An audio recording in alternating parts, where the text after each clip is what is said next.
Hello, hello, hello. Good morning, good evening, whatever it is, wherever you are. Back to West of Loathing. We have gotten, I think, pretty damn close to the end of the game. We've made a lot of progress on whatever these weird alienish structures are, as well as we have finally discovered the location of the Necromancer's Tower, where we went in, drank some blood, and then got the crap kicked out of us by a bunch of skeletons. You know, like you do. But I think we're probably gonna finish it today. We're kind of, far.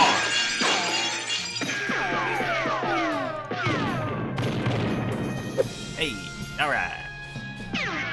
Let's get in there. Right. Rodeo clowns. That's where we left off after we got the crap kicked out of us by a bunch of cultists or skeletons or skeleton cultists. I don't know. We went here where there are a bunch of rodeo clowns that we think destroyed. What did they destroy? Where are we anyway? They destroyed a campsite and made it look like cows did it. They left a fake trail of cows off into the distance that we were too smart for. We figured that out, no problem, because the game told us it was suspicious. The game was like, you don't think these are real. Like, I totally thought they were real. They look exactly like what I think fake, real cow prints look like. I'm confused. I don't know, we'll do what you tell me, game. Fine. Let me think, is there anything else that happened yesterday? Not really. We did finish our final spittoon. That was nice. Doing some weird stuff. Right, I got some headbands. Why would you wear these, ever? Oh yeah, these are good though. Ooh. 40 HP is a lot of HP.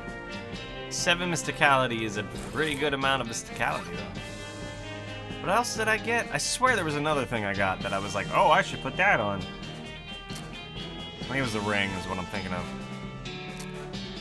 We just got the headbands. Tentacled pin and spooky resist.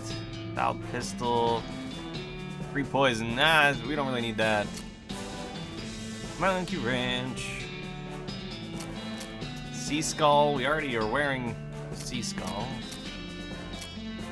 Yeah, I guess it was just the pants. 7 mysticality or 40 health. 40 health is, I think, gonna just go a longer way right now, because we're really good on mysticality. 7 added to that is like a drop in the bucket. But 40 HP, that was almost a 40% increase in our HP.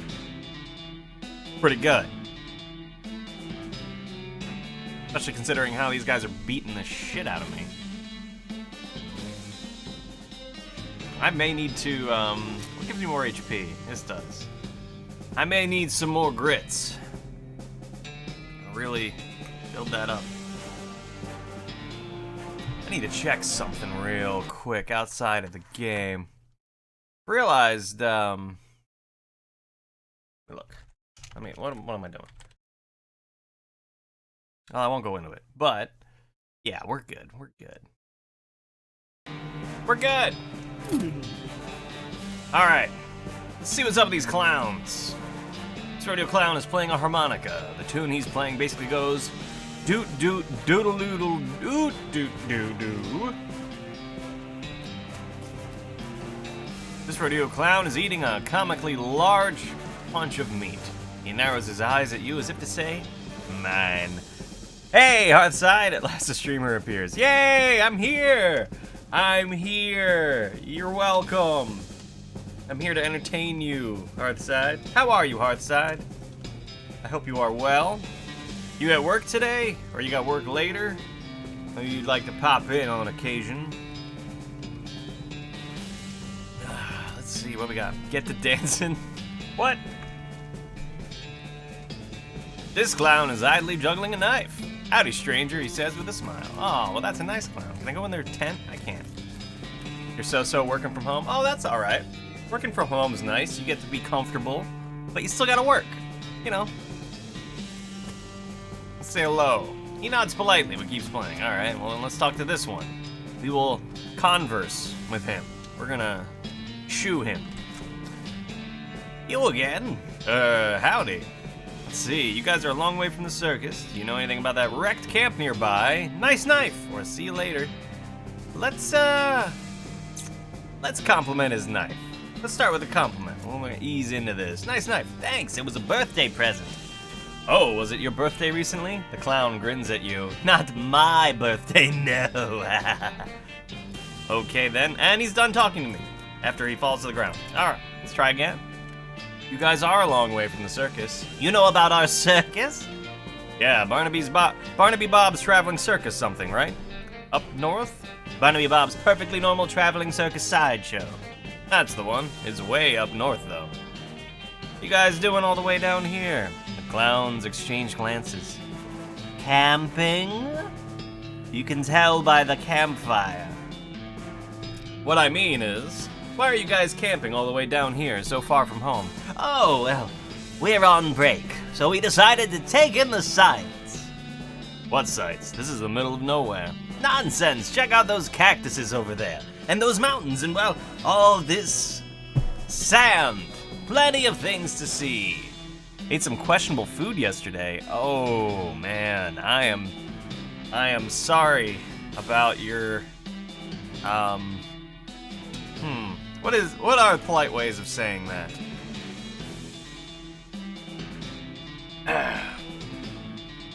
I am sorry that your bowels have become rootin' tootin' fresh and fruitin'. How about that?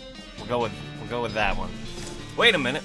You guys walked out the way down here from the northernmost. You guys walked all the way down here from the northernmost part of the territory for sightseeing on your break. We get really long breaks. We have a good union. Uh-huh. You know anything about that wrecked camp nearby? The clown with the meat chuckles quietly. Somebody's camp got wrecked? Why, that's terrible. Whatever happened?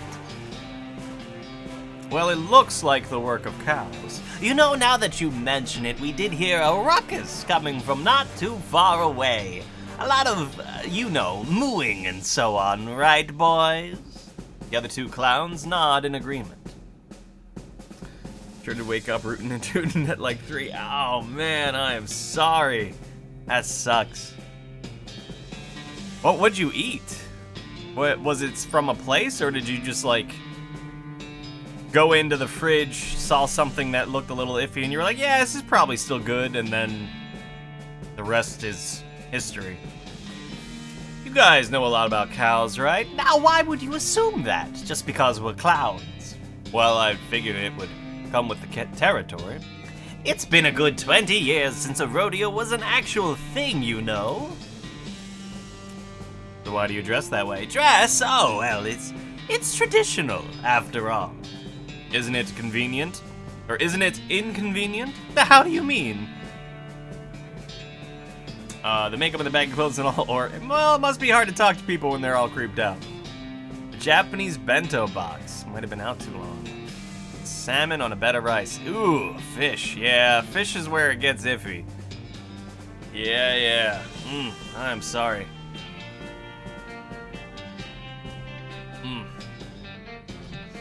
Was it like a grocery bento box? Like when you go...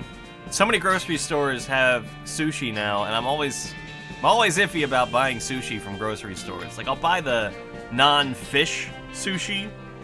You know, the just like vegetable sushi, California roll or whatever, type stuff. But, man, I don't trust that grocery store sushi. Let's see. Let's talk about creeped out people. It must be hard to talk to people when they're all creeped out. Oh! Do you think we're creepy?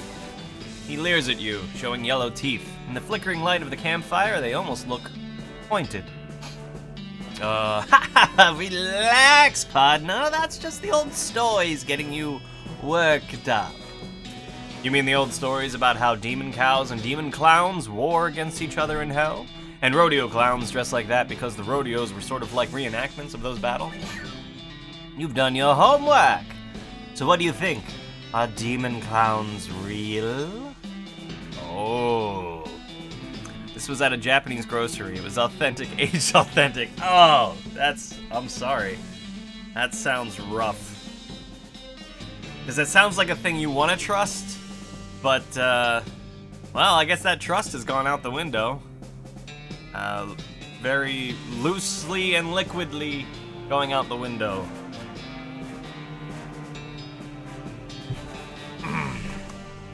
Are demon clowns real? Well, I say, yeah, I guess maybe. Well, I guess maybe. The demon cows turned out to be real after all, so why not the clowns, too? The clown smiles, but his eyes are hard. It's sensible to keep an open mind, but you know, stranger, if clowns did turn out to be real, this could be an awful, awkward predicament you find yourself in right now, couldn't it? Awkward for you, clown! I think this is what I would have said before if I had chosen that. They just went with the same dialogue choice here. I'm sad by this. Think I'm looking at some right now. Oh, dearie dear, well now, you go and say things like that. You know we can't let you leave here alive, right, stranger? Bring it, freak show. How'd you know I crapped out the window? Lucky guess. That's why you only grab a thread. Yeah, neighbors generally. Jesus Christ, that is disturbing. Oh, these guys are weak as shit. All right, bye, guys. See you never. Jesus. Well, that's one way to do that. Well, that's one pack of demonic rodeo clowns that won't be troubling people anymore, and boy, you did not expect to be thinking that sentence today. Look through their stuff.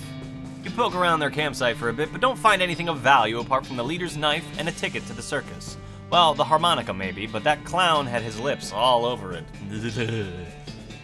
I already have a circus ticket. I didn't need a circus ticket. You also find a note in one of the lead clown's pockets. It seems to be orders to check out an abandoned tannery not far from Dirtwater. It's probably a bad idea to let these guys wander around near town, so maybe you should investigate. Let's go to Danny's Tannery.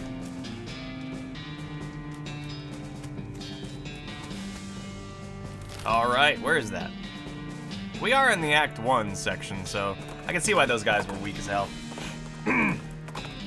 Excuse me. Got a little. I had a little cold kind of start up yesterday. I've had this constant kind of like mucus bullshit happening. Sounds like there's a lot of fighting going on inside the tannery. Except instead of the regular fighting sounds you're used to, like shouting and gunfire and chairs being broken over people's backs, you hear a lot of ghostly bellowing and shrill, cackling laughter.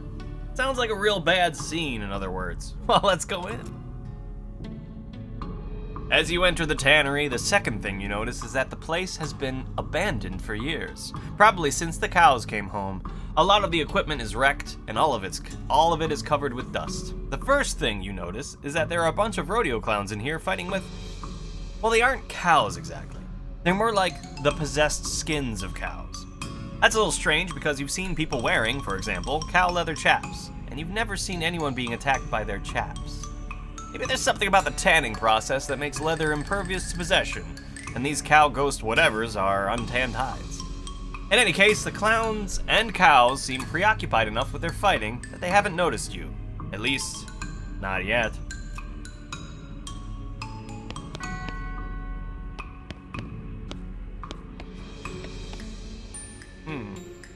Okay. Why me? Just a man wandering over behind everything. This door is locked, which is probably just as well considering the ruckus you hear on the other side of it. Well, I don't appear to be able to do anything. Yeah, I know, no one's moving. It's like, well, he's moving. That guy was moving. But yeah, they seem to be in a standoff.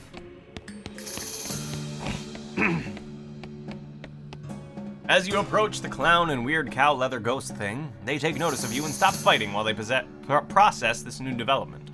The clown, fortunately, seems to decide he hates cows more than he hates you. The cow, unfortunately, decides it hates you more. Well, I'm gonna hate it right back. I'm making clown friends? I'm not okay with this. I don't need his help. I am way more powerful than these guys. This apparently should have happened much sooner in the story. I don't know. You beat the cow, but the enemy of your enemy is apparently not your friend, because the clown decides it's his turn to be on the right side of the screen. You didn't learn anything from watching me destroy that cow in one single flick of the bean?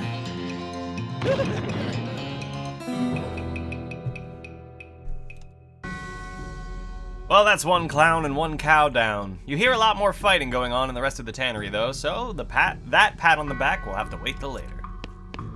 Anything in this? An old toolbox. Leather shears. Oh, that's new. Looks like you found an old toolbox. Beside the miscellaneous scraps and junk that naturally accumulate in toolboxes, you find a handful of nails and a pair of sizable, sharp, and serious-looking scissors.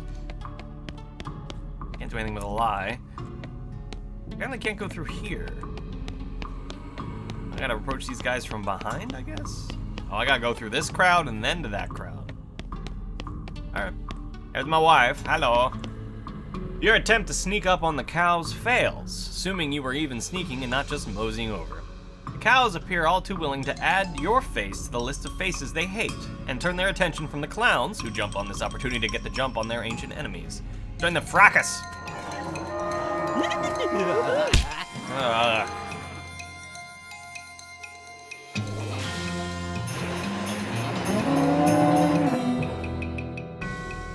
True to form, the clowns who were on your side in that fight betray you. Damned clowns. Stop your infernal laughter, demon clowns! It feels kind of strange to be fighting alongside demonic clowns, but I guess war makes strange bedfellows. Ugh, please ignore the fact that I just used demonic clowns and bedfellows in the same sentence. Are you bleeding or crying? Neither. I'm wearing a spittoon on my head. This is a spittoon hat, which is to say it is a spittoon that you have turned upside down and placed on top of your head. It gives me 6 mysticality and 11 spell damage, and it is the best thing ever.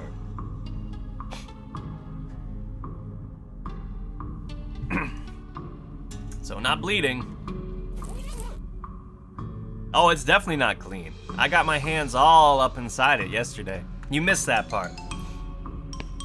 One of the best parts of this game is all the spittoons you get to rummage your hands around in, and the very elaborate descriptions of those events. Probably my favorite thing from the game is just all the spittoons. This scene has the makings of a real brawl. Not only does one of the clowns have a nasty look in his eye, nastier than typical, I mean, but one of the possessed cowhides is stretched on a tanning frame, which makes it stronger somehow, I assume? Oh yeah, I've rooted around in like 8 spittoons. You guys is weak as shit. Alright, guess what? The clowns turn on you after the cows are all dead. Shut up! Whew, what a mess that fight was. And what a mess the floor is afterwards. At least now you're free to poke around the scenery. You take that nasty clown's knife and oh look, they also had a key. Oh, this body must have been lying here since the cows came home. There isn't much left of him. Poke around in the tattered shreds of his clothes and find an old key. Tannery St. Rage key. Key has an old and worn leather tag on it that says St. Rage. Stray? Is it like the N is... Oh, I can build a crate? Hammer and nails. Sure. Open the crate. You got bar of soap and ranch dressing. Yeah, no, of course. Makes perfect sense how that works. I guess I can go in here. Oh boy, oh geez. This is not a good situation to be in. You quickly hide behind some old tanned hides. Huh. Is that why they're called that?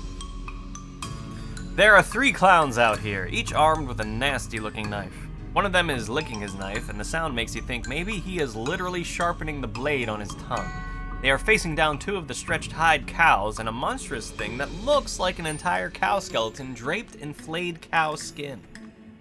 Listen in. I bet you think you're real clever breaking through to the human plane. Did you think we wouldn't follow you? Did you think you'd find a weapon here to use against us? Or are you just trying to escape? What? You take that back! None of them seem to have noticed you. It looks like you could sneak back through the door if you're really careful.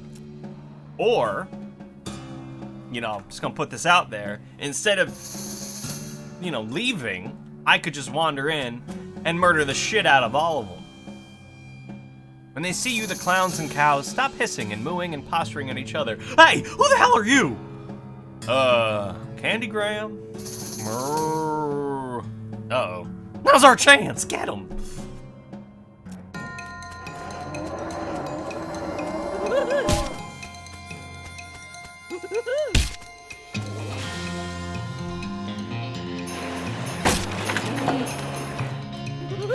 Well, that was hard. As predictable as ever, the clowns turn on you once you've helped them defeat the cows. Jesus, that laugh. Laugh yourself to death! Whew. It was a good thing the clowns hate cows more than they hate humans, or that fight it could have gone way worse. Not really, I could have just done the same thing. Killed all of them at once, saved me like an entire fight time. Fortunately, it seems pretty unlikely that you'll run into any more animated leather-clad cow skeletons on your adventure. Right? Hooray! You approach the hide warily. Looks like it was too tan to be possessed. This must be the storage shed. It's locked, but maybe the key you found could open it. There's someone in here. Yeah, build that. Open that. Press to enter candy and more nails. There's a guy back here hiding behind a barrel. He isn't very good at hiding. Hello? Oh, thank God. You aren't one of those horrible clowns. Nope, I'm Fozzie. Fozzie Bassett. I'm Grady Tanner. It's a good thing you arrived. I couldn't have held out much longer. You actually a Tanner, or is that your surname? Well, both. What are you doing in here? Hiding? What I mean is, why are you hiding in here? Because I don't want to die. Look, what's your story?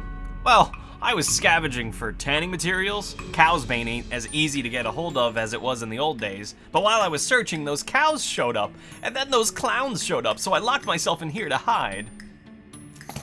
What's cow's bane? It's an herb used for tanning leather. You can't grow it in large batches anymore because cows show up and wreck the place. So there's other stuff we generally use for pig leather and so on. It's not as good though. Cows wreck your herb gardens? Yeah, if you're growing more than about a flower pot's worth, they get wind of it somehow. They hate the stuff. Can't figure why. Here, I've got a few extra seeds you can have. Be careful with them. Cow's bane seeds. Let's see, how long have you been in here? 3 or 4 days. I'm starving. Cow's bane's poisonous, so I've been chewing on this old leather hat for sustenance. Seriously? Yep, want some? No. Well, I took care of the clowns and the cows, so consider yourself rescued. Wonderful, thank you! As soon as I get a new shop set up, you can count on me for any leather goods you need. The first one's on the house. You wouldn't happen to know where I might set up a new shop, would you? What happened to your old shop? Care to guess? Cows? Yep. There's an empty lot in Dirtwater you could probably use. Great! I'll head right there. Thanks a million, partner. I owe you one. No problem. Well, okay. I guess we are done here. Well, we might as well stop in Dirtwater while we're here and see what that guy's got set up. Oh, I just cracked my neck. I don't know if you heard that. Oh, my neck's been stiff lately. Why is there a Cactus Man here? Cactus Bill! Didn't expect to see you around these parts. Well, I gotta admit, I got a little envious when I saw you leave Boring Springs, and I figured I'd hitch a ride out west to see what I could see. And just look at this place. So much hustle, so much bustle. Sure is a lot of both of those. Hey, nice pot. Thank you kindly. So what's new? Well, to be honest, what's new is profound sense of longing and loneliness.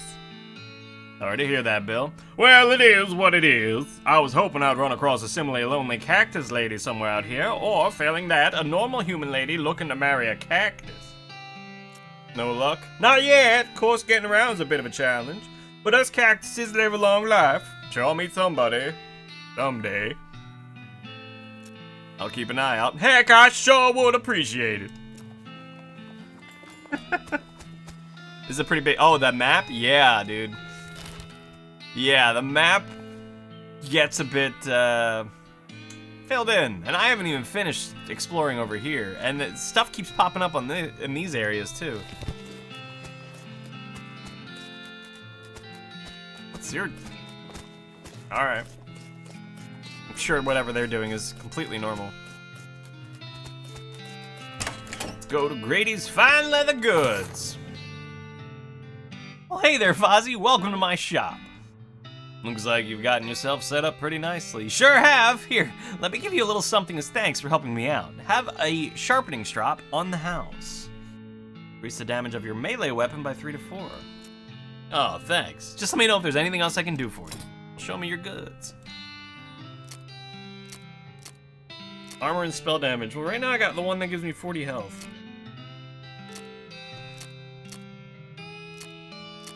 I don't see myself replacing it with any of those, so good. So I guess there's not a lot of it. Okay, so there's at least 2 more lots. I assume that'll. Well, I mean, obviously the lots are there. 2 more things that I'll put in those lots. If there's any new bounties? Nope.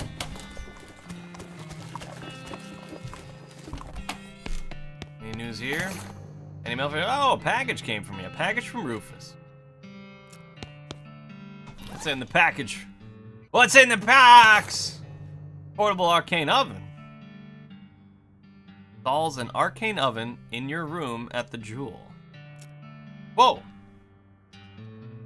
Nostalgia mode unlocked in options menu. Phone call. I gotta make sure this isn't my kid's school, just in case. Hello?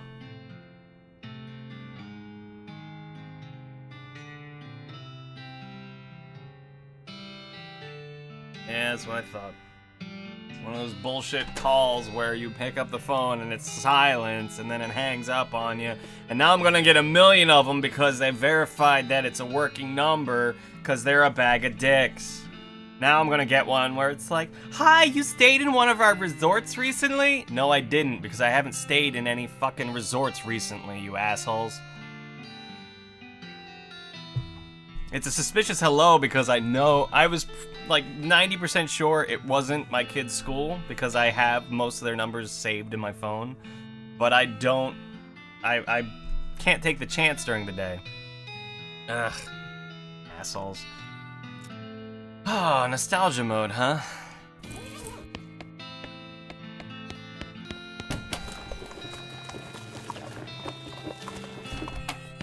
Any new goods here? Anything? What's tooth powder? It's just a buff food. It is a little easier on the eyes, I'll give it that. While we're here...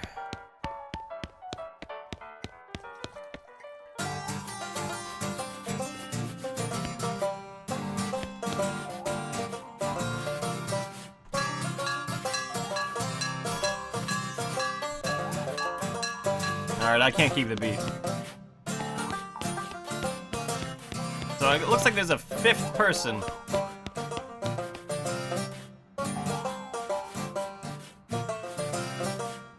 I wonder what the 5th person will be. This guy? Nope. Oh yeah, this guy. He likes the phenomenas. You're back! Looks you over. Got some medicine for me? Yeah, here you go. He cracks the bottle open and drinks deeply. For a few moments, his demeanor changes entirely. Looks like a man 20 years younger. Would you like to hear a story? Yes. Ellsbury tells you a tale about a forgotten undersea forest where tiny people protect and serve feral cats. Something about that story, you really lost yourself in it. Thank you, Ellsbury. He nods. If you ever want to express your gratitude in a more tangible way, you know the trick.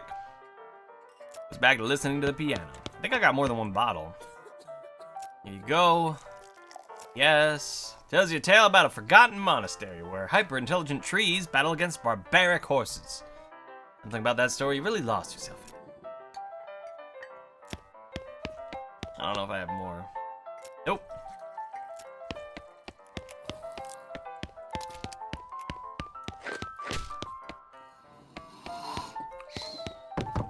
So let's see, I got the, I gotta use it.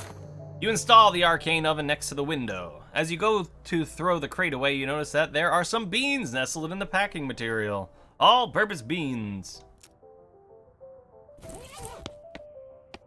All right. I thought I upgraded my cookery. I guess I didn't. Why not? Let's see what we can cook. Cook something sublime.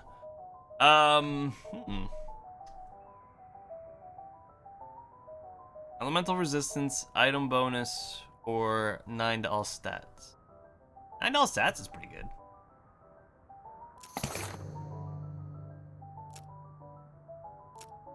Let me see. Is this just basically smaller versions of those? For the most part. Neighbor who has tricked out his car to look like a knockoff Batmobile has added a decal that says Batmobile and another decal of Batman on the back window. That's awesome. Oh man. When I was growing up, I had a friend of mine who had a car that had the top parts that could come off, kind of like how the old Adam West style Batmobile was. So we always called it his Batmobile. It obviously wasn't a Batmobile, but it was black and it had the things that came off, so we loved it. That's when we were teenagers. And I was just a youngin' in school. Alright, where am I going? I guess I should wander back over here. Or, hold on, let's talk to Pete. Pete, am I forgetting anything, Pete? The professor suggested you check out the Lost Touch Oven Mine for more traces of El Vibrato technology. I've been there, though. That's it? I just gotta do more of a vibrato stuff? What I really need is more of those cards. He looks around. This looks like a good place for a widow. It sure does. So he's saying go back to the Lost Touch Oven Mine. Let's check there again. Oh, we're going to the Dutch oven, don't you worry about it.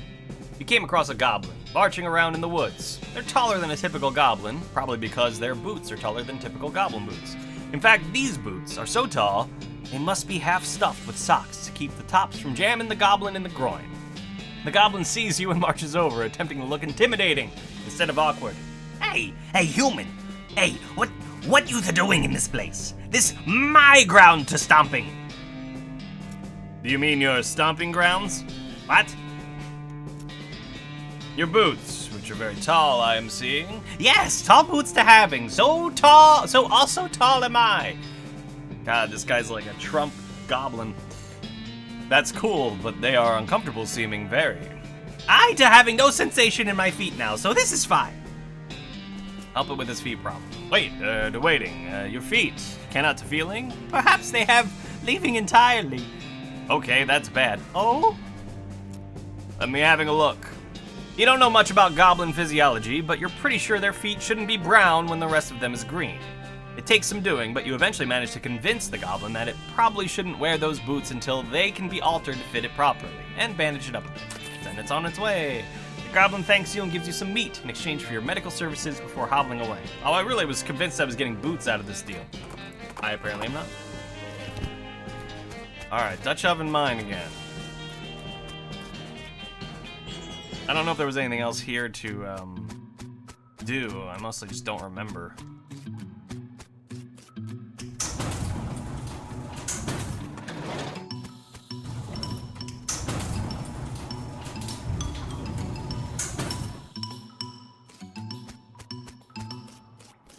Right, right. There was,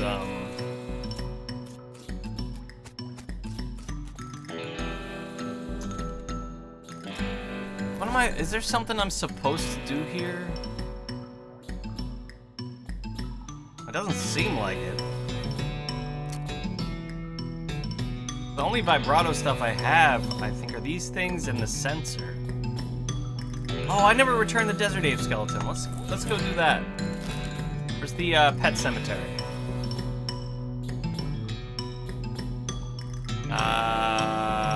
Petting cemetery, right. You come across a deserted campsite. There are signs of a struggle, but the only intact object is a crate with military stencils on it. You think they're military, at least. It's hard to tell with all these mushrooms. Oh yeah, the crate is also, like, covered with mushrooms. I kind of buried the lead there.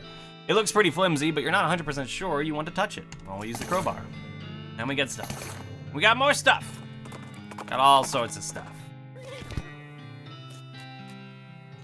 I noticed you're missing ape. Yeah, that ridiculous fool Kellogg stole it to use for anatomy lessons. I tried to tell him it was stupid to use an ape skeleton to teach human anatomy, especially when there's plenty of actual human skeletons out in the desert for free. He just wouldn't hear it, though. Listen, I'll give you 50 meat to go and steal it back from him. 50 meat for a burglary? Hey, recovery, not burglary. And heck, that's years of your membership paid back. Maybe as many as, well, you look like a risk taker. 3? Okay, I'll get it. Wonderful. He's got it at Kellogg Ranch down south of here. I'm on my way. I'm back. Do you like recovering it? I just happen to have it right here. Marvelous. Well done. Welcome back, old friend. He puts the skeleton back on the pedestal and gives you a pouch of meat. I think I was a missing pack rat. Yeah, some damn fool hippies stole it. No idea what they wanted it for. There's a reward for anyone who recovers it. What's the reward? 50 meat. That isn't very much. Well, depending on your life expectancy, it could be as much as a whole decade of free admission. Okay, I'll get it. Board of Darkness. And I think I have to do that before it'll give me another one, maybe, but it won't take long. I've already been to the hippie area. Oh, your travels are interrupted by a fairly disturbing sight. A skeleton covered with weird glowing mushrooms, which is shambling towards you and making angry hissing sounds and weird gestures. Hiss gesture. Wow, gross. Practice spellcasting. No.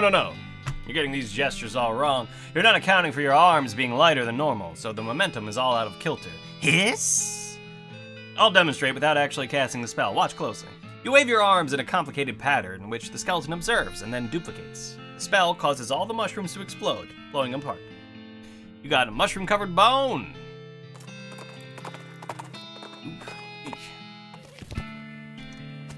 Alright, hippies.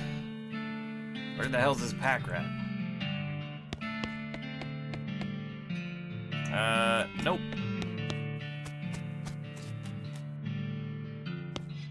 I don't have the gold teeth you want yet, right? Nope. Nope. If you have any, blah, blah, in fact, I do. I thought I had 2.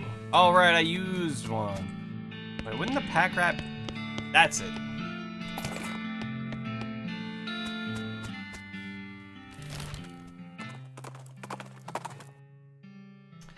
You find a crate lying to the side of the road. It has "Lost Dutch Oven Mine" stenciled on it.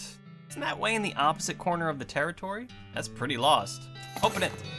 Pry the lid off the crate and help yourself to the contents. 3 cans of oil and 1 dynamite. Trickster. Oh, I'm the trickiest of tricksters. There you go. Bravo! Safe and sound. Thank you kindly, fella. Those are missing buffalo. Never actually had a buffalo, but I set the pedestal up just in case. If you can find me enough buffalo bones for a whole skeleton, I'll buy them off you for 50 meat. Only 50? That could be up to 10 years worth of membership, assuming you don't smoke too much. Or in bed. Alright, list of buffalo bones.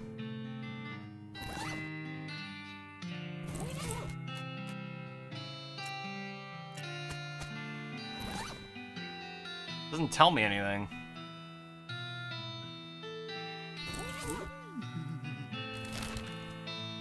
I've run into so many bones, it's actually kind of a shame.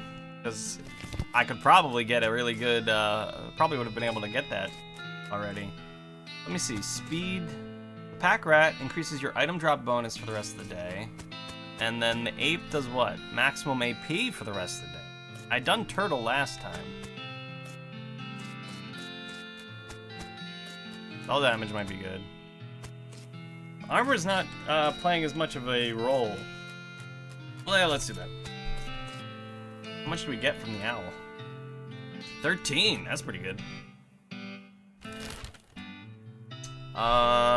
So we've done those. We're gonna head over here to the abandoned mine and wander and see if we can find some more, vibratos.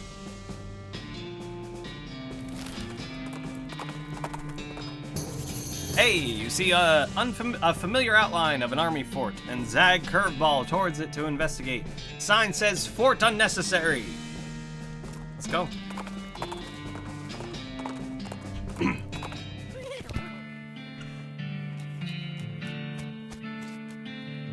Somebody arranged these cannons haphazardly and then left them out in the rain. A harried-looking young woman in a military outfit darts in front of the door as you enter. Oh no! I can't be having any more misfits in this jerk ward. You can either swear to me that you're halfway competent, heck, even a quarter, and that you'll help sort out this crew of no-hopers, or you can turn right back around and march double time.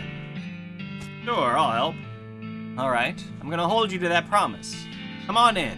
I'm Captain Harriet Davenport. My name's Fozzie Bassett. What's the problem, Cap? Problems. Welcome to Camp Fubar, where all the Army's idiots and rejects are sent so they're out of the way. I have had it up to my eyeballs trying to run this place. Please help these morons figure out their malfunctions so they can muster out of here and leave me in peace. Can you give me some details? You'll need to talk to them individually for more information, but the brief is, we've got a scout who's blind as a bat, a cook who can't figure out how to make corned beef hash on toast, a guy who can't load and fire a cannon without it blowing up or maybe shooting backwards, a guy who somehow, and I can't for the life of me figure it out, is too bow-legged to ride a horse, and a kid who is sent here because he can't figure out how to tie a bow tie. Oh, and just to put the icing on the cake, we have infinite goblins living in our storage shed. Wow. Okay, I begin to see the scope of your complaint. Pal, you are not just whistling Dixie. So, what do you do to get sent here? You can hear her teeth grinding as she growls. Do not ask. Okay. Use my binoculars. Really? There's nothing around here. This guy squints real hard at you as you approach. Howdy, do I know you? Your fuzzy silhouette don't seem familiar. Nope, I'm just passing through. What do you do here?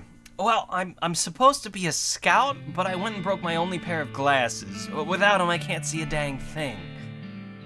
I could try and get you a new pair. I'd be much obliged. I hear tell there's a jeweler not too far from here. He could probably grind me a pair of lenses. Just tell him to make them thick as a Dickens. Thick as a Dickens. You said that, right? Thick as a Dickens? Thick as a Dickens. Thick as a Dickens. Thick as a Dickens. What I can do? Who's left? I barely done anything. There's a nameplate on the desk that says General What's-His-Name. Let's get Medal of Adequacy. That's pretty good, actually. Medal was awarded to General Francois What's-His-Name for his wholly undistinguished service. Is that actually better than what I got? Yeah, it is. I'm adequate! I got a medal to prove it. Howdy. I was wrong. Gee willikers, I had a pretty good job as the General's personal assistant, but I got fired and reassigned here.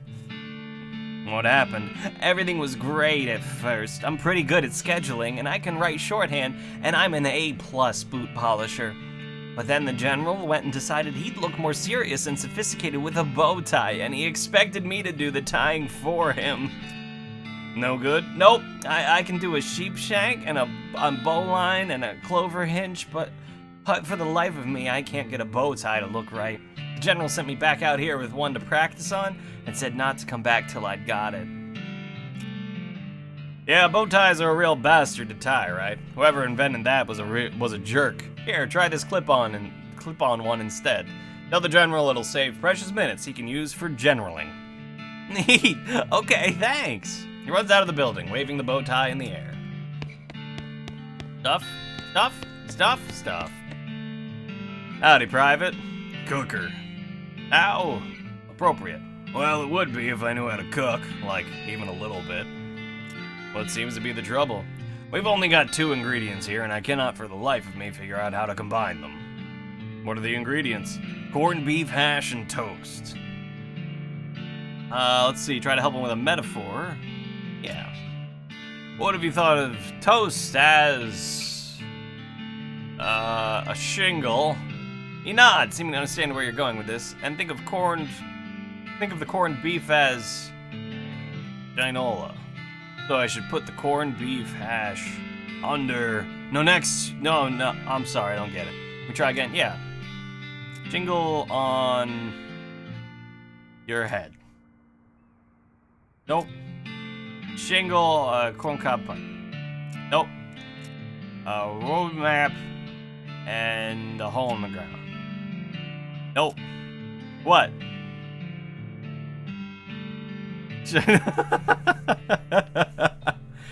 What's the matter, Hearthside? What's wrong? Your elbow, hole in the ground. No? No?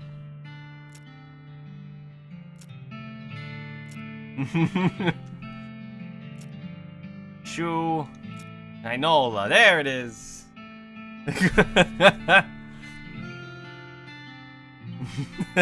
You need to act right. What do you mean I'm acting crazy? You're acting crazy. I'm not crazy. You're crazy. All in a day's work.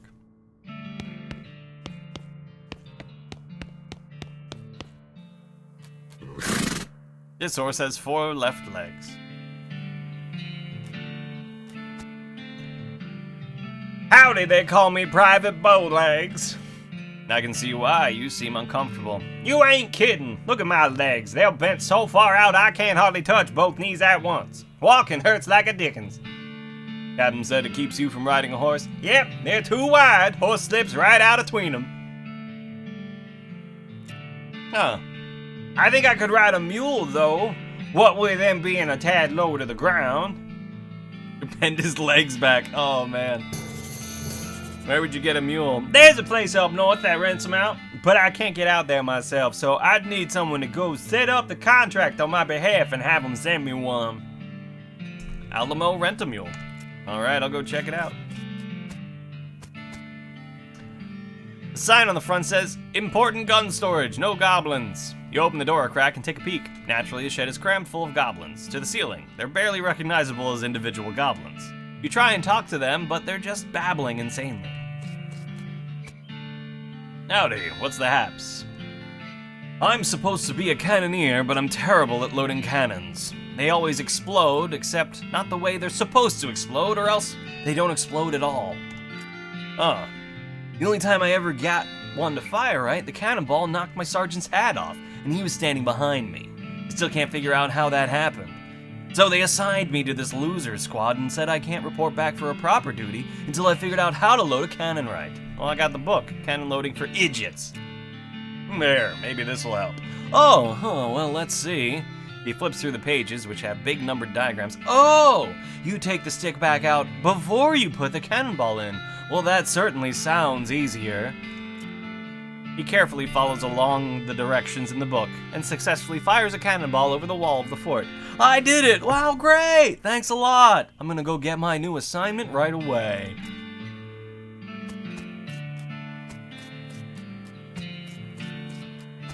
Alright, well, let's go to the Alamo Rent-A-Mule. What'd the other guy need? I don't remember. Your El Vibrato. Oh, I don't have a battery. No.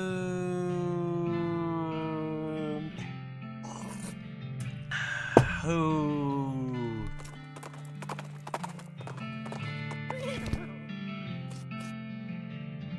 Ooh, a Haystacks. Anything over here? Haystack. It lists a bunch of features you can pay extra for when renting a mule, such as fuzzy dice, extra cargo space, sound-dampened shoes, anti-lock hooves, two-way sneeze-through wind vent, anti-lock hooves still, extra cargo space, self-kicking tires, bruise control, deluxe eyeball wipers, self-kicking tires, deluxe eyeball wipers, steel-belted radials, getting kicked insurance, saddle warmers, side of coleslaw, leather floor mats, butt muffler. That's a good one to end on. End on. Moving on. Looks like this is where you go to rent a mule, just judging from the sign, you know. Howdy, welcome to Alamo Rent a Mule. How can I help you? I'd like to rent a mule. Don't you have a horse? What do you need a mule for, if I may ask?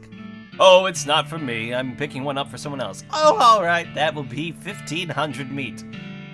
Whoa, Nelly, why is it so expensive? It's a lifetime contract. The rental business isn't what it used to be, so we've made some changes to our business model. I suppose technically we could change the name to Alamo Buy a Mule, but we'd have to change all our branding, and you can't really rebrand a mule. They're too wary after the first time. I'm not spending 1,500 meat on a mule. Oh, great, another customer, as if I didn't have enough to deal with already. What with the paperwork and the heat and the mule bites, and someone keeps stealing my lunch out of the employee icebox, and my trick knuckle is acting up again. Gosh, sure would be nice to get a little peace and quiet, but nope, I gotta stand here at this counter all day, and the hardwood floor isn't helping my sciatica, let me tell you. Don't even get me started on what they pay us around here. The mules eat better than I do. Uh-huh. And if all that wasn't bad enough, I went and dropped my daughter's birthday present down a stupid hole at a stupid mine, and will anyone go and get it for me? Yeah, right.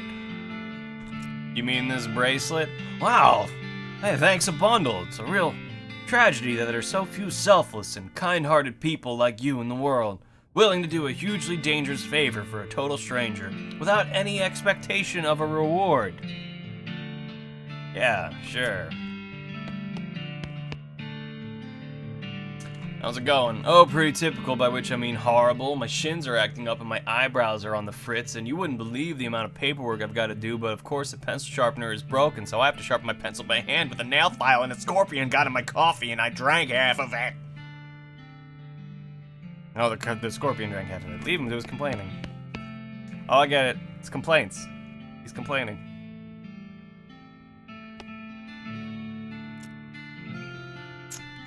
Okay. What was the other option? Bend his legs? And I can't remember what else I had to do. There was somebody else I had to do a thing.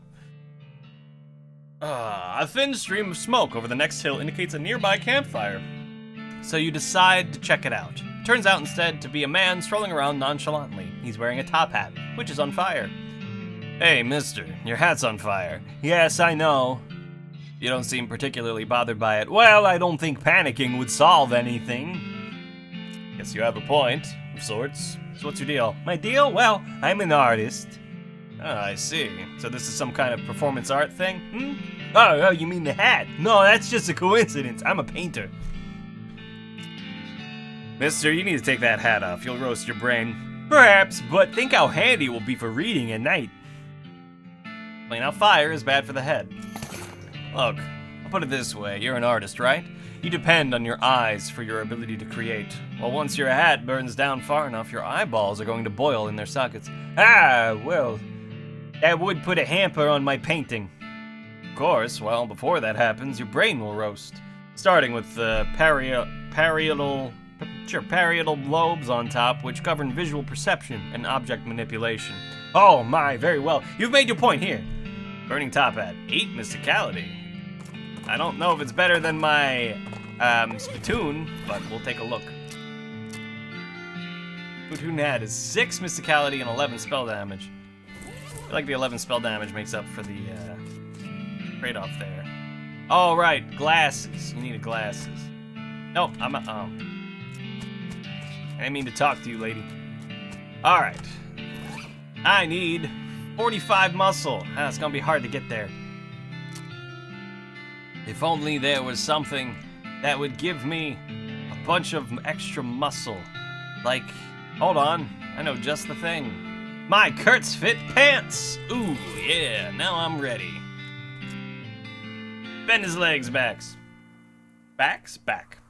You don't need a mule, this is flexible, hold still a minute. Oh, well, okay. With some grunts from you and some cries of pain from him, you normalize his legs. Great jumping Jiminy man! I don't remember what voice I did for this guy.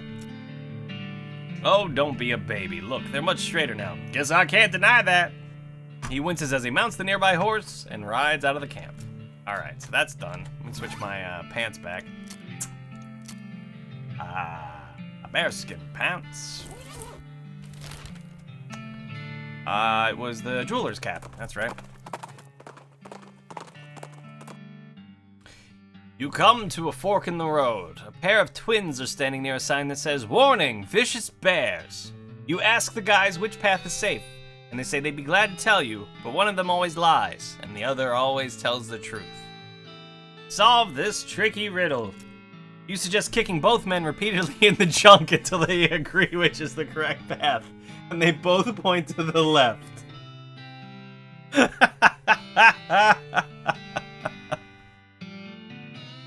That is exactly the right answer.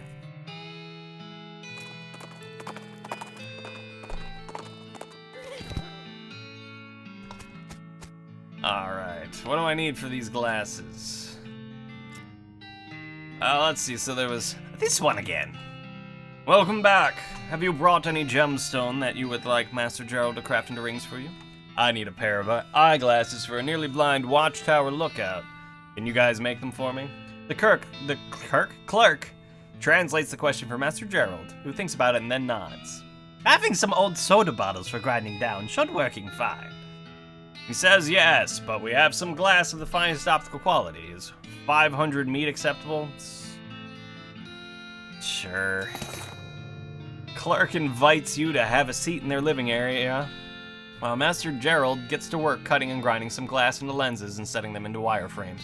You flip through a Goblin magazine while you wait. The lead article seems to be about social interaction with humans and the value of occasionally pretending to be dumber than you actually are. Okay, close enough for government working. Master Gerald has completed your spectacles with the utmost degree of craftsmanship. Here you are. Lenses in these spectacles are so thick you reckon they'd let a feller see behind himself. Alright.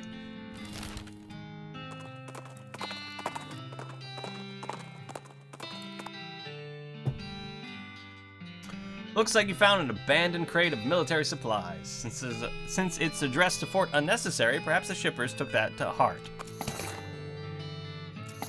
Nice. Look at all that stuff.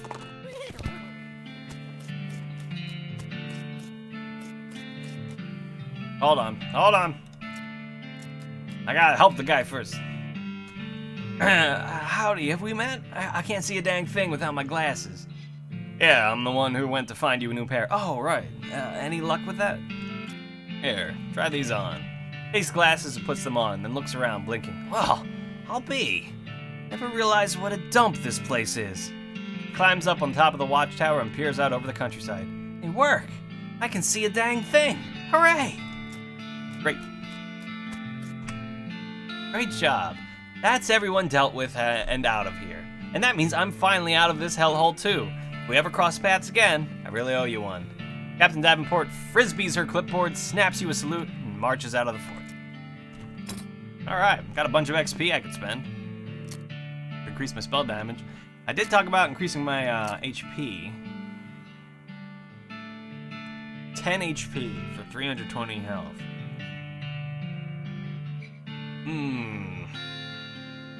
I don't think I have anything else that will make me gain more HP, huh? I can get more HP per round, but that's not quite the same thing.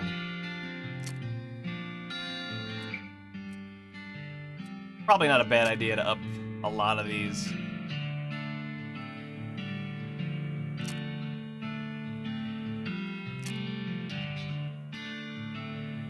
Do I need more AP? Or spell damage? Well, I mean, I always need more spell damage. Oh yeah, the music in this game's great. Back it up the Blizzard. How much have I got? 913. You know what? Let's do Lava Fava and the Blizzard. Those two I've been using a lot. That'll put this at its maximum. My single target's good. My single target's as good as it's getting without upping my own stats. And the AoE's gone up. So let's see. Well, now this is gonna be a decent looking fort if they took better care of the place. Or looks important for a military installation? Why, sure. A freshly mowed yard is a real intimidating to an enemy. Because it does mean they've at least got a lawnmower to hit you with. Side quests, am I good? Petty Cemetery is looking for a buffalo. And check out the Lost Dutch Oven for more traces of El Vibrato technology, which I can't seem to get into, so...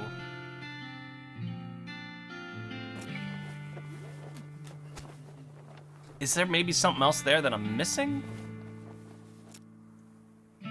Do I have any pets? Yeah, I have one asshole cat. We chase down on a little train. Head back to Frisco to pick up the trail. What am I gonna do with Frisco? Off the trail shoulder, you see ancient petroglyphs carved in a rock. Oh, all right, translating these. We're up to 7. God damn it! How many of these are there? Where'd I write them down? Where's my written down one? I've gotten the 3rd, the 6th, the 4th I got at one point, but I don't remember what it was. My 7th, the 7th of Guardian Stone. 7th. The 7th of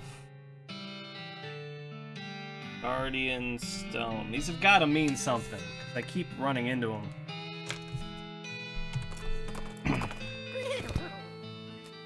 Alright.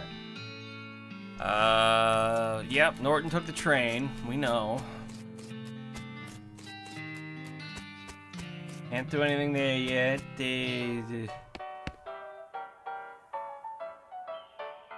Tell me about Frisco. I think I've had these conversations already. And that's just like an endless fighting with people. Did I do anything else here? Not really. So... How am I supposed to find... Deep ruts off the side of the north, taking the trail out in the desert. Oh! Hey! Right there, follow the tracks. You jump onto Curveball's back and ride like the wind, following the railroad tracks back into the desert.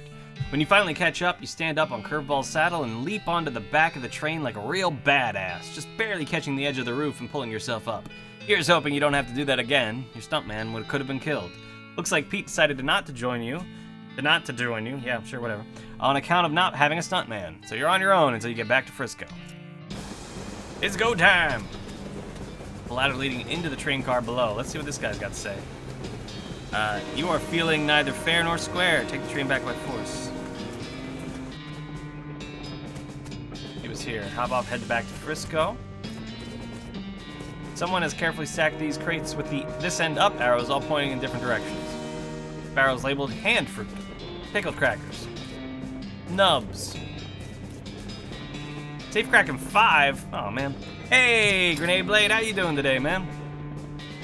Oh, I don't have enough XP. I just spent it all on other things. It's the door to the next car and it's locked with an unpickable plot brand lock. We had pizza last night. We've been buying dough from... There's a couple of different grocery stores we go to, both have dough that you can buy, that we just we roll it out, and then we buy cans of sauce from a Italian grocery store that's in the area, and mozzarella, and do our own pizzas. And it's been turning out really good. Let's fight this guy. 163. I am just shy of being able to kill you in a single hit. So here's what we're gonna do. We're gonna bring out little Beanie here. I'm gonna blast you and let my bean finish you off, just to embarrass you. or you'll just run away. That works too. Well, you've kicked this whole Norton problem down the road a ways. Down the train a ways. He ran a ways further down the roof of the train. Oh good, somebody's built a rickety-ass bridge between these train cars. This is very safe and not panic-inducing at all. Looks promising. Anything else on the roof? These guys are so preoccupied with the door to the rear of the car that they don't notice you prowling around behind them. The one in the back has a shiny key attached to his belt. It must be the key to the dining car because it is dining car stamped in it stamped into it in letters big enough to read from here. Ambush him. Yeah, cackle it up, bitches. Cackle it up. Pizza with garlic and oregano. Yeah, that sounds good. Guys have burgled their last train. Grab a key to the dining car from the leader's belt.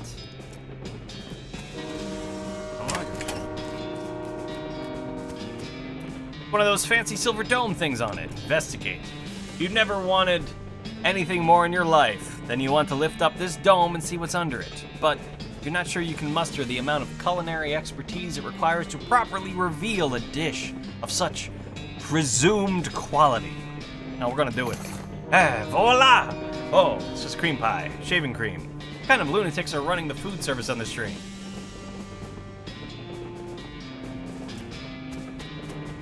Nice flowers. Can I pick up this chair? That was actually a thing you did once. The door between the dining car and the sleeper car is welded shut.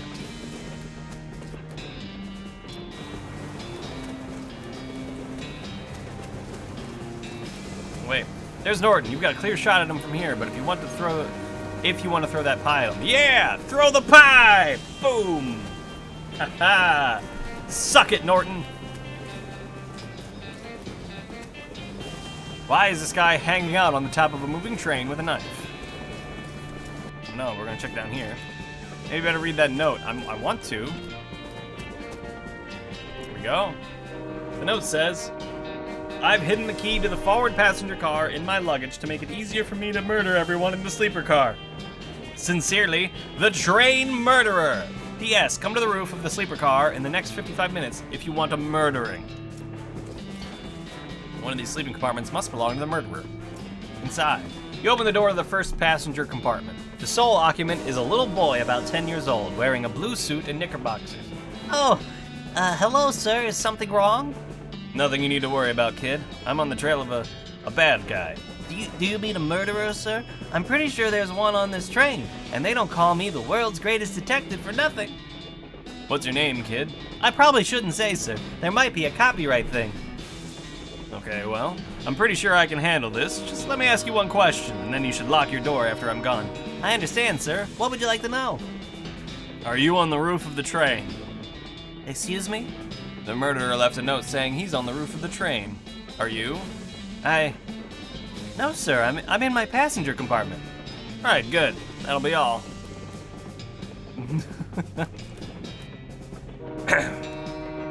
Check inside. You open the door to the second passenger compartment and look inside. There's a portly man in a dapper gray suit with a tiny, meticulously waxed mustache. And not, I'd like to clarify, an enormous bushy one. Excusez-moi. Is there some way I might be of assistance, monsieur? Sorry to bother you, but there's a murder on the loose, and I'm checking the passenger compartments. Sacre bleu! This is very serious, mon ami.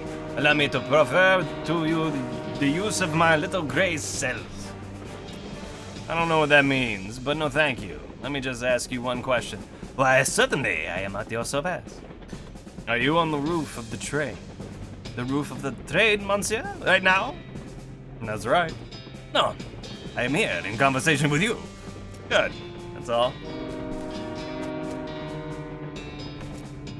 You open the door to the third passenger compartment and find nobody inside. Since the note from the murderer said he was going to be on the roof of the train, that means he couldn't be in his passenger compartment.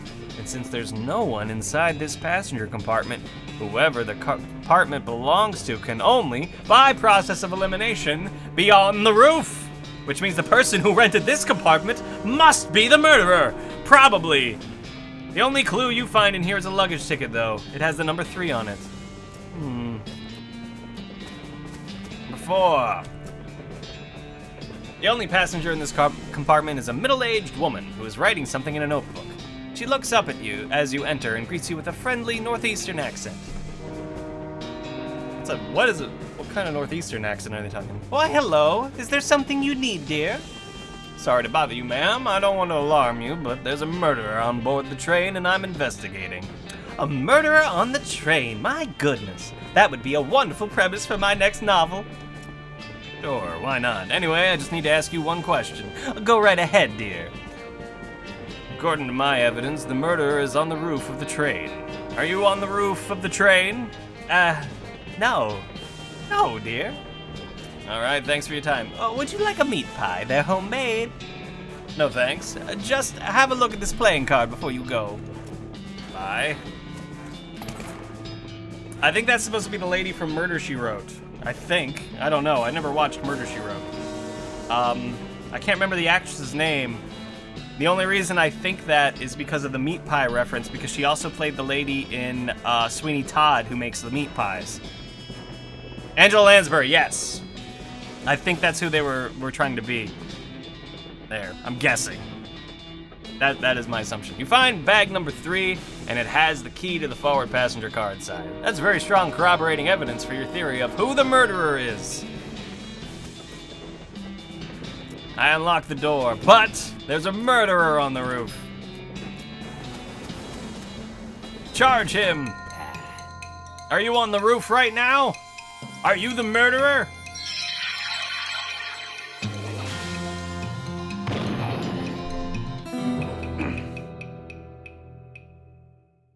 Murder on the Orient Express. I've never read it or seen a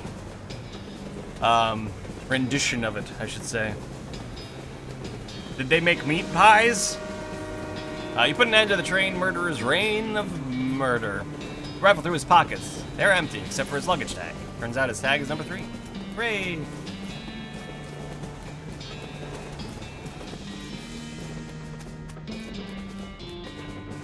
You finally make it to the passenger car, and one car back from the locomotive, which may be confusing if you thought locomotive meant the entire train.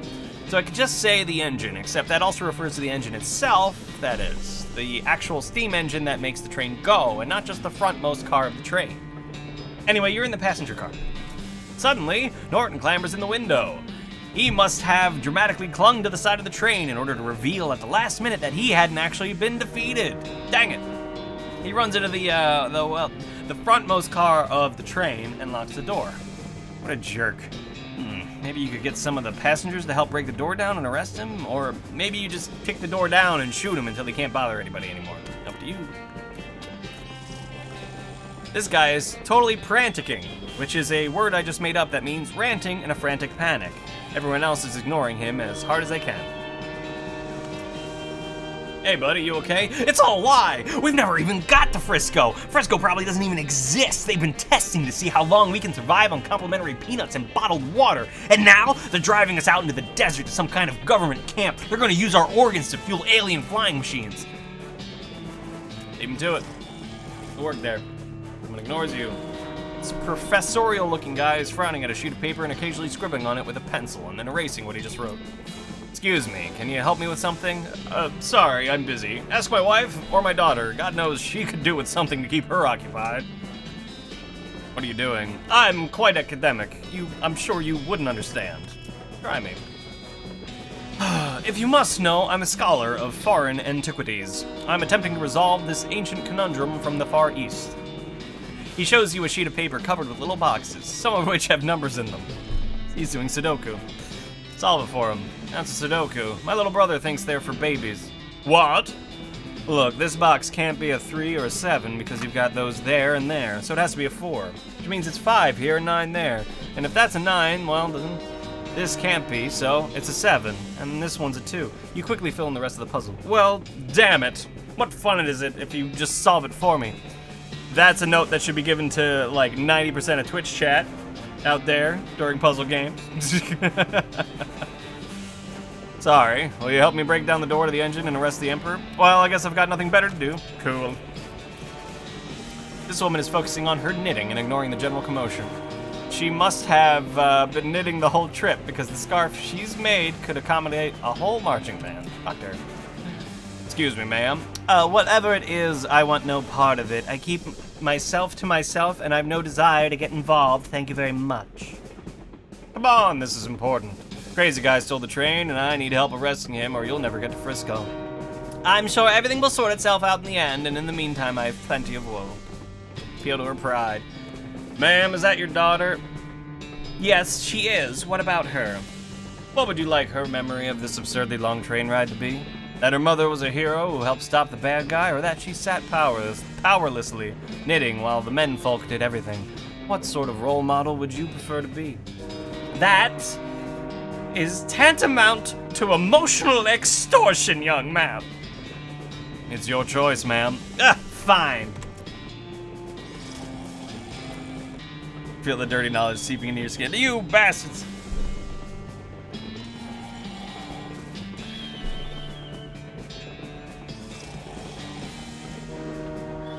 This game got 88. What's this?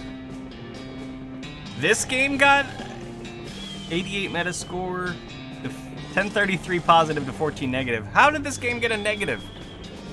What problems did people have with it? Probably people that don't like to read. Anyway, game. This overweight man in a three-piece suit and bowler hat is probably a banker or something. His eyes are closed and his posture is relaxed, but the clench of his jaw betrays his aggravation. Hi, excuse me. Yeah, what is it? Crazy jerk calling himself Emperor Norton has hijacked the train, and I need volunteers to help me bust down the door and arrest him.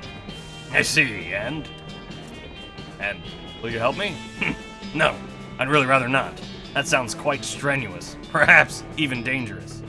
Come on, please. No, I don't think so. I'm quite comfortable here, and I prefer to avoid stress. Pretty please? Again, no. I'm supposed to avoid things that might raise my blood pressure. Pretty pleased with sugar on top? Sugar is one of those things. Pretty pleased with gravy on top? Gravy is another. Look, please, just leave me alone. Please, please, please, please, please, please, please, please, no. Please, please, please, please, please, no. Please, please, please, please, please, stop that. Please, please, please, please, please. I said no. Stop asking. You're really getting on my nerves. Please, please, please, I'll stop asking if you say yes. No, damn it. Please, please, please, please, please. All right, God, fine. I'll help. Just leave me alone. Thanks. They say boring? They're idiots. They probably didn't play longer than like 5 minutes. This game is hysterical. They probably didn't like reading, is what it is. I'll bet you, I would bet money that most of those people that negatively reviewed this game are the kinds of people that just skip through all the text in any sort of game that has text. And they're just like, da da da da da da. Oh, is it a cutscene? All right, fine, I'll watch the cutscene. Pretty pictures, do the pictures for me. All right, talk, text. I don't know where to go. Nobody told me where to go. Why isn't the game telling me where to go? Oh, you mean you had an entire dialogue about where to fucking go, but you were tapping that button like a mile a fucking minute? I'm fine. I'm not bitter.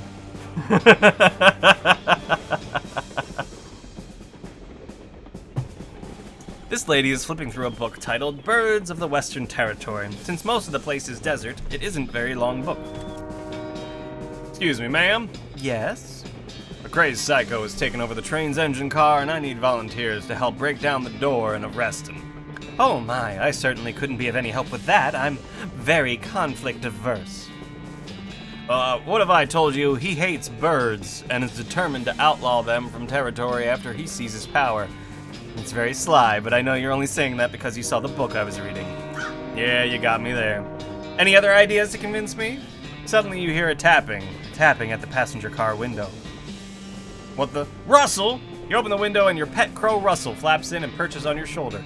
Hey, buddy, good to see you. Caw! Oh my gosh, what a beautiful crow. And he knows you. Wow, I genuinely wonder, because you had to make a decision at the start of the game to either let the bird stay in the cage in your home or free him and let him go. And I genuinely wonder if that was all about this moment. If you made a decision there and it affects this part of the game. Sure, me and Russell go way back, right, buddy? Caw! I rescued him from a cat when he was only just out of the nest and raised him as a pet. I set him free when I left home recently. But what is he doing here? Has he been following you since then? No, he probably just happened to be flying by and spotted me on the roof of the train and recognized me. Crows are crazy smart like that. Crows are actually very smart. It's amazing how intelligent they are. That's amazing. Oh, but I wouldn't give to have an avian friend like that. Well, I'm still gonna be doing a lot of traveling after this, I figure, so I can't really drag Russell along with me. But I bet Russell wouldn't mind being pals with a nice lady in Frisco who help save the train. What do you think, Russ? Russell calls again and flaps over to perch next to the lady. He lightly pecks at her shoulder in a friendly manner. My goodness, how could I refuse? It's a pleasure to meet you, Russell. My name's Annabelle. Awesome, I'll let you know when we're ready. Man is too busy ignoring his daughter to not ignore you. Little girl is peering out the window of the train, clearly bored out of her mind. This little girl is peering out the window of the train, clearly bored out of her mind. Hi there, busy? No, all my toys and friends are in our luggage and it's boring and I hate it. You want to help me out with something really important? Huh? Like what? Well, the bad guy took over the engine car and I need some people to help me break down the door and arrest him. What? Mister, I'm just a little girl. Hey now, that's not a good attitude. Don't ever let anyone tell you that you can't do anything just because you're a girl. But, okay, yeah. We'll bust that crook's face in. Wow, that's the spirit. But you gotta pay me in advance. Jeez, you're learning a little too fast. Alright, what do you want? I like stuffed animals. Be right back. And this guy requires percussive maintenance. I don't have that. How many people do I need to knock down the door? At least 3 passengers. Alright, well, we'll skip getting a teddy bear for whatever reason. I imagine Rizzy's kid sounds like that. I mean, the voice, not the content. Kind of both. I mean, let's be real. My daughter's a badass. She's not afraid of nothing. She would punch a dude out if we hadn't constantly had to tell her to stop hitting. You pounded the door to the locomotive, or engine car, or cab, or whatever. Open up, Norton. No! Alright, then I'm coming in. Oh yeah, you in what army, tough guy? Glance back at the passengers. Me and this army! You and the passengers break down the door very impressively, though it would have been even better if you had some torches in those old-fashioned rakes. Norton is backed up into the corner of the engineer's compartment, next to the engineer, who looks over his shoulder at you and shrugs. So-called Emperor Norton, you're under arrest for the crime of being a total ass. That's not illegal! It is when I'm in town. Everybody grab him, except you, Mr. Engineer. I can see you're busy driving the train. Right. Actually, if you could turn around and head back to Frisco at the next station, that'd be great. No problem. Let me go. This isn't over. You haven't heard the last of me. Tell it to the judge, Norton. The prison judge. Well, alright then. You did it. Thanks, boss. No problem. We got the track laid right up to the station now. The first ever cross-territory railroad thanks to the Manifest Destiny Railroad Company, and principally you. You did a real good job, Fozzie Bassett. Aw, shucks, don't mention it. He's a donkey? Who's a donkey? Who's a donkey? Oh, because he's an ass. Got it. Took a second. Caught up. My train was late, but it still got there. Looks like somebody on that train got a job as the projectionist. Would you like to watch the movie? It's free because movies have only recently been invented and nobody has figured out that they can charge for them yet. Note, doing this will not change anything about the world or your character. When the cutscene is over, you'll still be right here and you can keep playing if you want. Final cutscene? Oh, is it like I'm done with the game, but I'm not done with the game? Oh, I get it. So getting the train here was sort of the final, was like that was the final thing? I mean, I guess, yeah, why not? Let's watch the final cutscene. And then we'll keep going, because there's still plenty more to do in the game. Some folks say endings don't matter. But other folks, they like to know how things turn out. The consequences of their actions, like. With the trains running again, Frisco thrived. People came from all over to seek their fortunes. But thanks to you, they didn't have to do it while on fire because some cow attacked their wagon.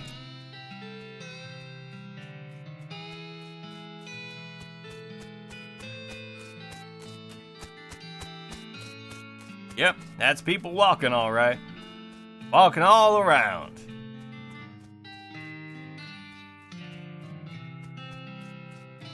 Even that crazy lunatic who was rambling away. With the railroad completed and Norton ousted, Smee found himself out of a job but in of an opportunity. After being elected mayor, he managed the growth and infrastructure of Frisco with compassion and pragmatism. In 1944, Frisco was named Most Reasonable City by the Tuesday Evening Post.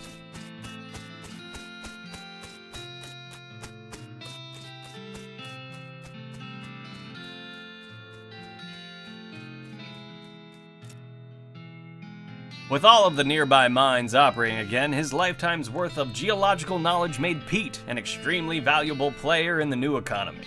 He settled down in Frisco and opened an assaying office. And I know what you're assaying. What's assaying? It's evaluating the quality of ore, and Pete was the best at it. People came from miles around to get their nuggets inspected.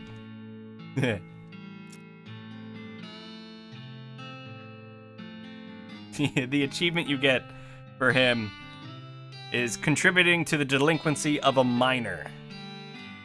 Get it? Say what? After she finished getting the bakery boys up and running, Louise moved to Frisco and opened her own shop specializing in artisanal breads and pies. A thrilling scene right here. Thanks to your assistance, Hobart Buppert got the photography bug. Or should we say the photography owl.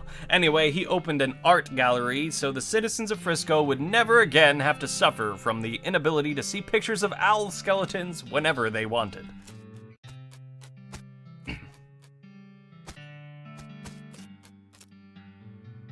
Kurtz left the fort and set up shop in Frisco. His cult fitness group skyrocketed in popularity. The growth was entirely due to word of mouth, because the first rule of Kurt's Fit is that you cannot stop talking about Kurt's Fit.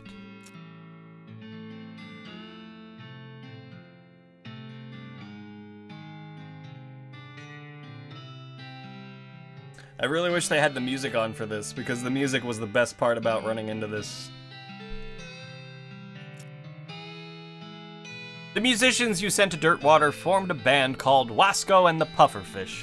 They had a few hits, then mostly faded into obscurity, though you'd occasionally hear Wasco in a radio ad years later.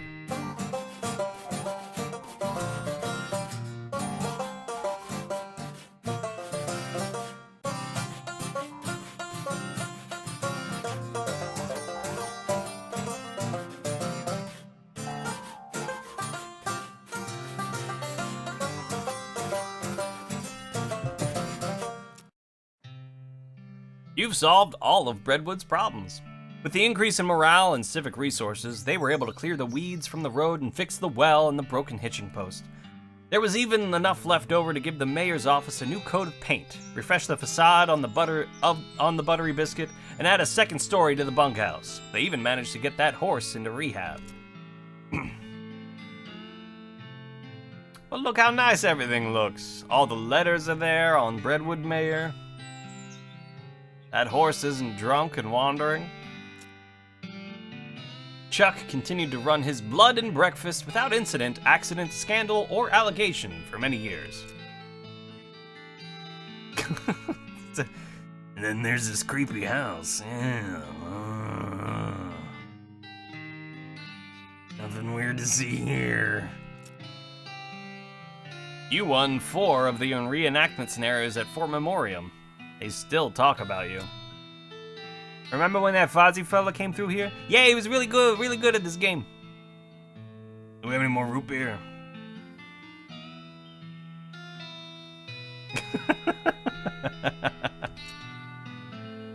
With your help, Roy Bean's Jelly Bean Museum became the talk of the town. Well, first they had to build a town nearby, but once they did, woo-wee!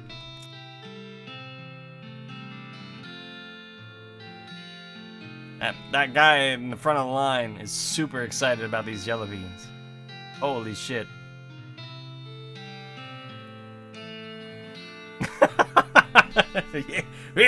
Oh, get you jelly bean. I want that jelly bean. I'm gonna put it in my belly. I'll do a little dance. Dirtwater became, relatively speaking, a thriving metropolis. Thanks to your efforts as a commerce ambassador and all-around helpful stranger, the once sleepy town became a shining oasis in a barren land. Every man, woman, and child in the town knew your name. They even put up a little plaque with your name on it in your old room at the Jewel.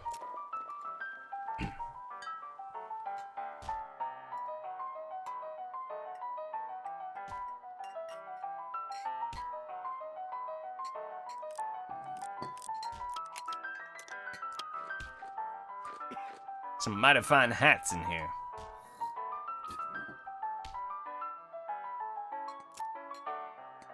As for you, after your adventure, you settled in Frisco and bought a very long, very narrow house. You filled it with souvenirs of your exploits and started an antique hat rack collection. When you left home, you told Rufus you wanted to help people.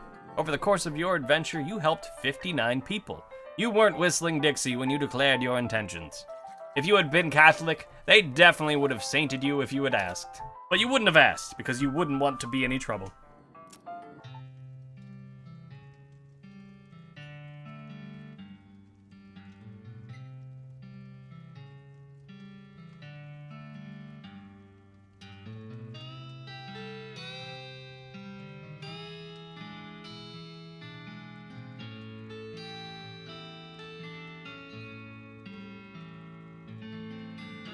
There's my spittoon hat.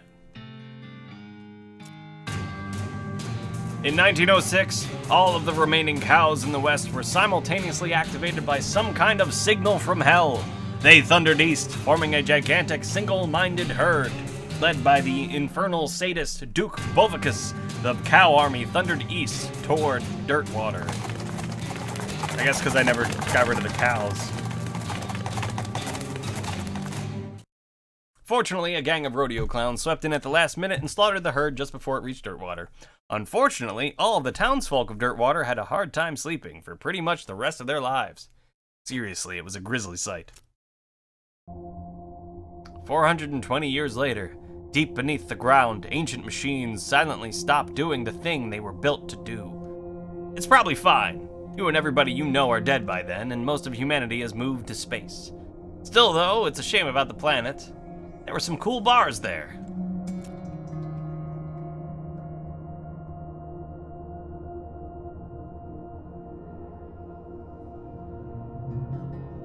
Okay. Thank you for playing. Credits of Loathing.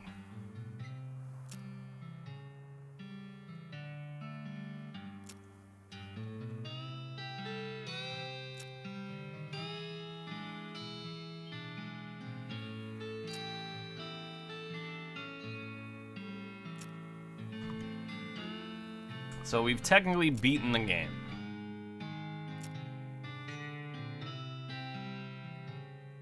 If you've enjoyed West of Loathing, you might also enjoy our free browser-based game, The Kingdom of Loathing. The internet at www.kingdomofloathing.com.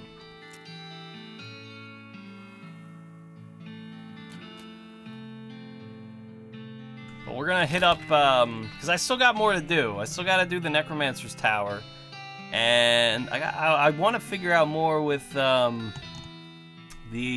weird vibrato stuff. Jelly bean dancer. Oh god, you clipped me doing that. You did, didn't you? That guy in the front of the line is super excited about these jelly beans. Holy shit.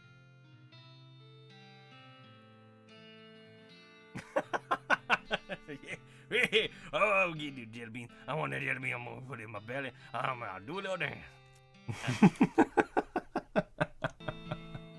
Worth it. All right.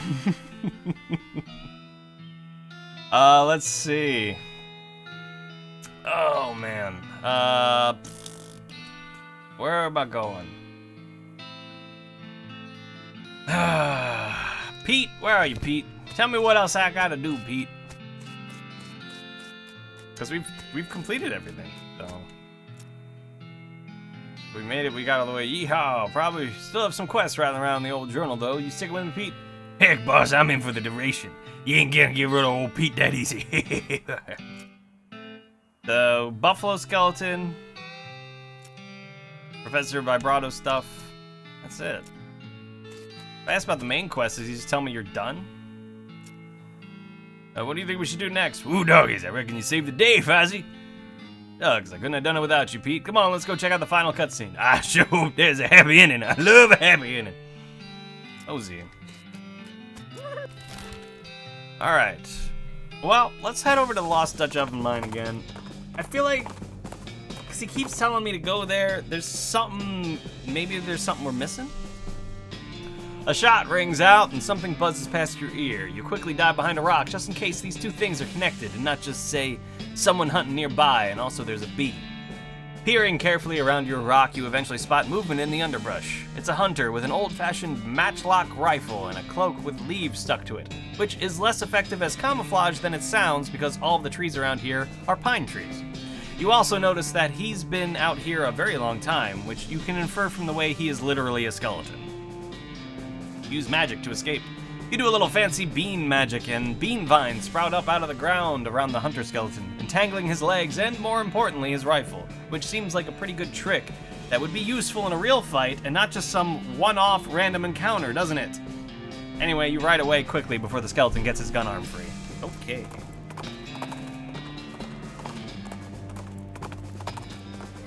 Oh, alright. Is there anything I can forage? Gotta be something else here, then. Oh! This sluice isn't very tight. Well, let's tighten that sluice. Can't have untightened sluices around here. But there's, hold on. I wanna just make sure there's nothing else outside before I go back in. Alright. I love mindsplaining. Yeah, mindsplaining is, oh, back in the door, you asshole! Mindsplaining is, very handy.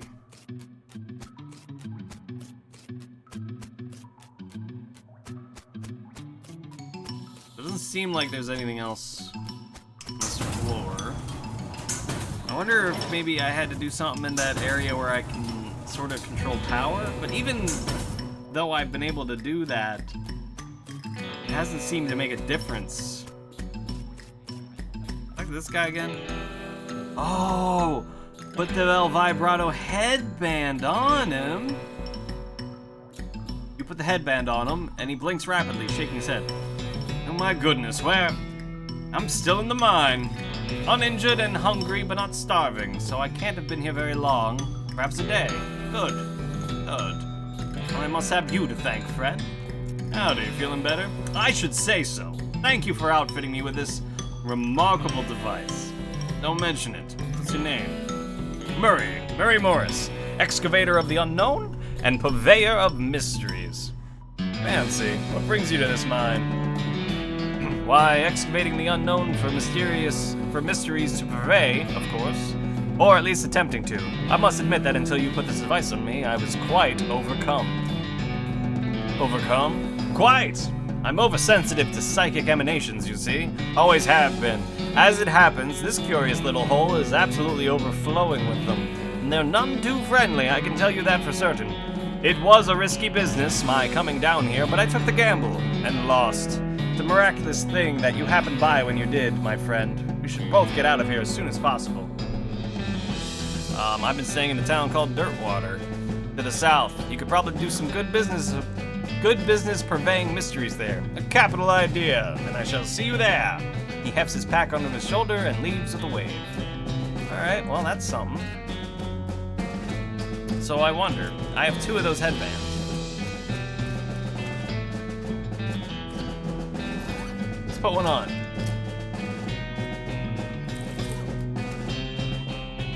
It did nothing.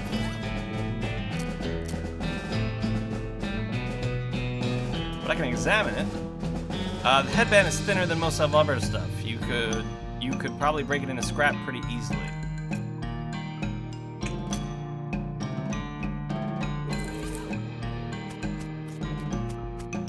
I guess.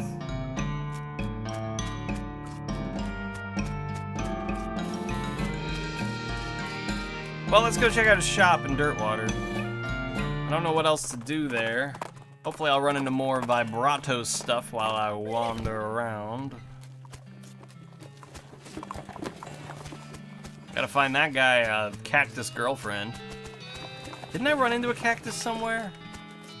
I thought it was that one. Maybe it's a different one? Why, hello again. Thank you for telling me about this town, my friend. It's a marvelous location. That's 2 good turns you've done me. Oh, don't mention it. Speaking of which, here's your curious headband back. Fortune willing, I won't be needing it again. No more gambles like that for me. Why is it so dark in here? Atmosphere, my friend. I sell mysteries, things which cannot be properly experienced in the cold light of day. Why not? Well, it wouldn't be any fun. All your merchandise. In the locked case behind me, there are things that must be kept from prying eyes and unprepared minds. And thieving hands? Well, that goes without saying. Let's see what you got. Beans, glass sphere. I needed a glass sphere somewhere. I don't remember where, but we're gonna buy it. Golden scarab pin. 5 mysticality. Well, the thing I have on now is like 3 things of 7, so I don't. Nope. 5 mysticality versus 40 health, or what were the other pants that I had that gave me? Whatever. I don't think I need them. Get more non-combat random encounters. I don't think I need any of this stuff. Oh, excuse me. Glass sphere. Where was that glass sphere needed? Someplace. They wanted me to put a glass sphere in somewhere. I'm gonna have to do like a run of just like check all the places at some point. Are we sure there's nothing else up here? There's not a lot. Desolate, lonesome coast. Let's check up here again. I'm gonna wander and see if I can find any place new up here. Skeleton moseys up to you wearing a leather vest, chaps, and a rancher-style felt hat, bleached white by long years in the sun. He also has a tin star on his lapel that says Texas Ranger. He glares at you with suspicion in his eye sockets, but doesn't say anything. He's missing his jaw, so he probably can't even hiss like most skeletons. Hey, what's up? You're a long way from home. The skeleton apparently decides he isn't interested in you and turns to continue his way. Offer assistance. Hey, wait. You're hunting for somebody, right? Maybe I can help. Skeleton considers this, then pulls out an ancient and faded wanted poster from his vest pocket. Looks like he's after some bandit leader named Dirty Jim Deeks, who, based on the date of the poster, has probably been dead for at least 50 years. You've been on the trail a real long time, huh? The skeleton nods, with steel in his eyes. Eye sockets. Logic your way to the quarry, huh? Yeah.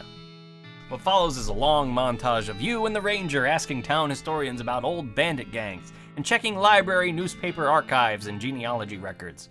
It wouldn't be an exciting movie to watch, but every clue that brings you closer gives you a definite thrill, and when you finally track down the location of Dirty Jim's grave, you feel like a champion detective. When you arrive, the skeletal bandit is sitting on his own gravestone with a board from the lid of his coffin across his knees, cleaning and reassembling an old revolver. You hang back out of the way as the ranger marches up to Dirty Jim. Dirty Jim nods amicably, also short jawbone, and the ranger gravely nods in turn and waits for Dirty Jim to finish with his pistol. After a minute, Dirty Jim peers down the barrel of the gun, seems satisfied, and loads it. The two of them square off in a classic gunfight pose, arms akimbo, hands flexing and ready to grab iron. A leaf falls from a scraggly graveyard tree, and when it touches the ground, the 2 shots ring out. And then, Dirty Jim collapses into a pile of loose old bones. The ranger turns and nods to you, touching the brim of his hat in a salute. You salute back, and he tosses you his tin star before collapsing himself. Texas Ranger badge. Did you hear the one about the Texas Ranger who got so mad at a scrap of cloth at a big party that he could only bellow a single incoherent syllable? The real Texas Ranger, rager, rage, raj, rah. This item goes on your lapel.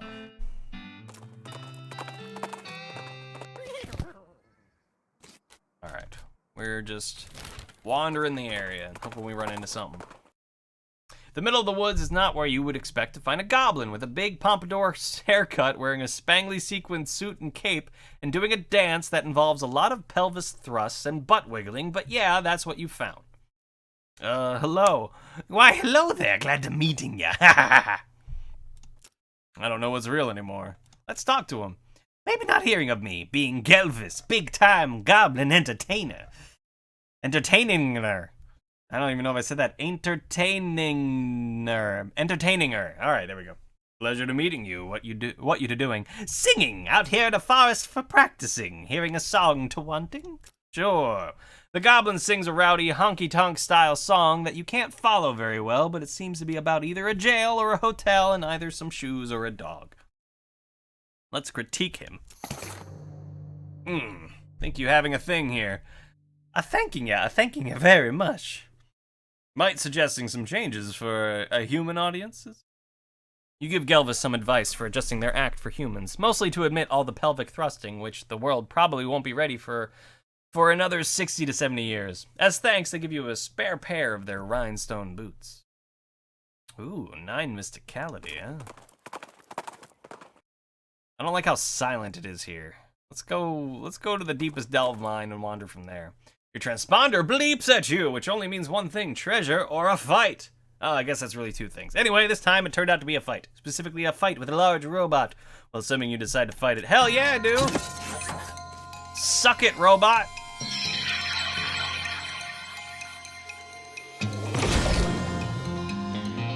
$28 hot, 17, alright. 28 hot damage. Get all hot on his damage.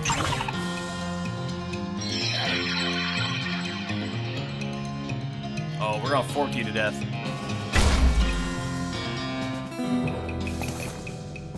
Alright, I got a battery. What was I about to do? Oh, right, the boots. I want to look at the boots. Right now, my boots are maximum AP, spell damage, and +3 speed. That's really good. How'd you get to powerful? What do you mean? I just leveled up. Keep gaining XP the more I do shit.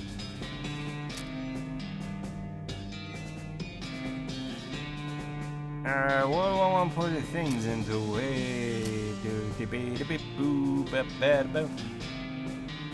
Or spell damage?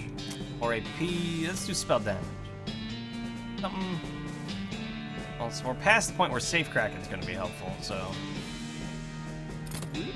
Maybe. Wanda!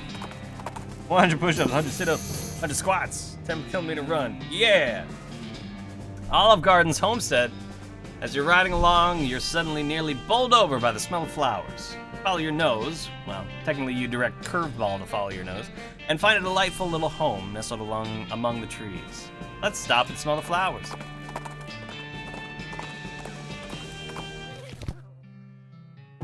Alright. Probably shouldn't go traipsing through this woman's garden without getting permission. Probably. Howdy. Howdy, stranger. Name's Fozzie. Howdy, Fozzie. I'm Olive. Olive Garden. Nice garden you got here, Olive. Why, thanks. Looks delicious. Oh, I don't grow 'em to eat. I just grow 'em to grow 'em. In fact, if you've got the know-how, you're welcome to harvest anything you'd like. Thanks. Sure thing, hon. Why, I'm always happy to meet another cactus aficionado. Did you know there's more than 2,000 different breeds of cactus, all different shapes and sizes and all different colors of flowers, too? Really? You like cactuses, huh? I'll be. If you know what sort of cactus to look for, they'll help you survive out in the desert for quite a while, too. They collect and store a lot of drinkable water and several varieties of bear edible fruit. That's fascinating. And that's even before we get into their medical uses. Did you know if you sterilize cactus spines over hot coals, you can use them for sutures? Although you have to be careful because there's a couple breeds whose spines are actually venomous. Well, I'll be damned. Darned. Did you know that saguaro cactuses, those are the tall ones with the arms that you probably picture when you think about cactuses, generally live to be 160 or 170 years old. Sometimes as old as 200 years. Heck, they aren't even considered adults until they're 125. Gosh. You'll probably think I'm silly, but I kind of think of these cactuses as pets. They're like my big green prickly children, though a lot easier to take care of, obviously. People probably think of me as that weird cactus lady that lives outside of town, but that doesn't matter to me as long as I've got my needle babies. You know, if you love cactuses so much, why don't you marry one? Fozzie, you are definitely not the first person that suggested that. And I'll tell you what, I would absolutely, positively marry a cactus if I could find one that wanted to marry me. Whoa, Heartside! Thank you for subbing, my man. Thank you very much. Much appreciated. You know, this is half price sub month. You guys don't have to sub to me, but if you got anybody you've been wanting to sub to, this is the month to do it. It's half price. And if you guys are gonna donate any bits to anybody, not just me, but anybody out there, make sure to put hashtag charity in it, so that way money goes to charity as well.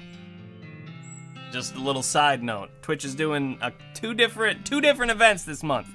It's Sub September, they're doing half price subs, and they're doing the charity bits right now, so. Well, I'm glad your stomach's feeling better, Heartside. Have a good work day, man.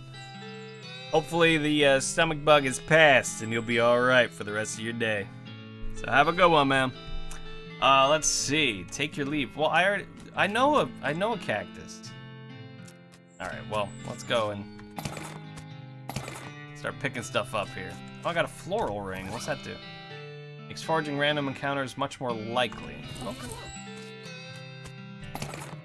Cactus bits. I got some hot coffee. No! Do I have enough XP for... Nope. Not even close.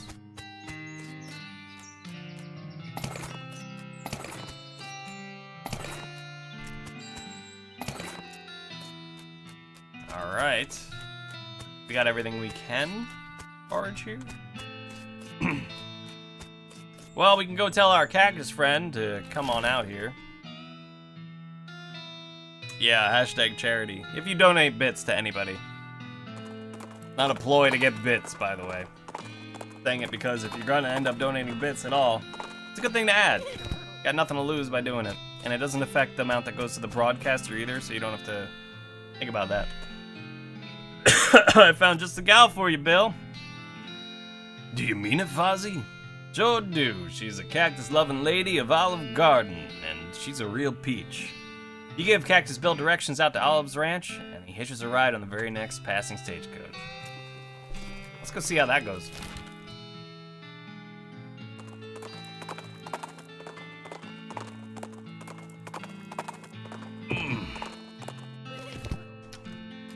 Oh, look how happy these two are. Hey, Bill, I see you found the place. I found the love of my life, and it's all thanks to you, Fozzie. Yes, thank you. It was love at first sight. We got married right away. Well, I'm just glad to have helped someone find happiness in this desolate wasteland. Good luck to you both. Well, all right. Doing good things. Let's wander around, see if we find anywhere else. Hey, your booze sense tingles. You spur a curveball towards the source of the disturbance in the liquor sphere and find a little still hidden in the pines. Okay, a still, not little still hidden, and that was weird. Moonshine still, yeah, let's check it out.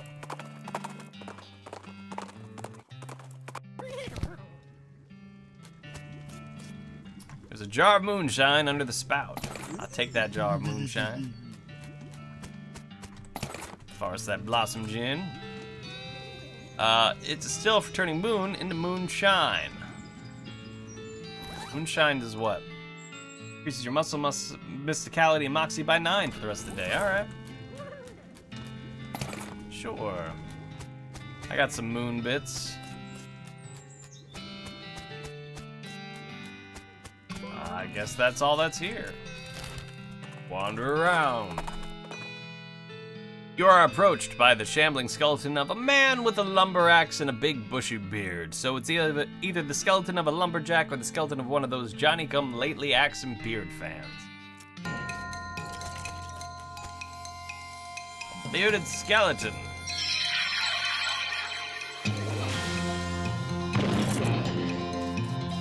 Bash it and bash it good. Should have checked if Spooky would have done enough to kill him. Let's shoot him. Stench damage. Skeleton, skull chips. Alright.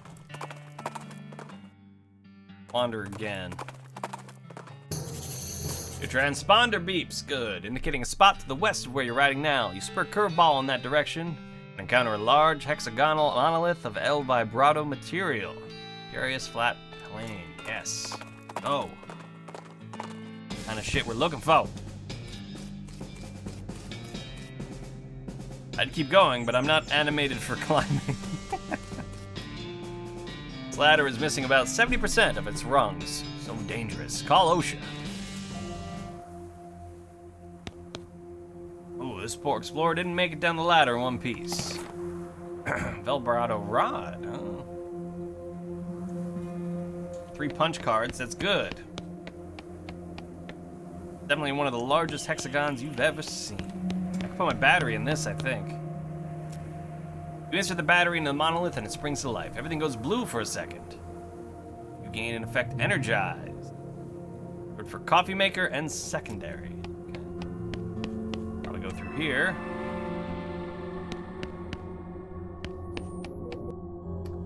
Let's see. The screen just keeps flashing the same thing over and over again. Power Kuzco.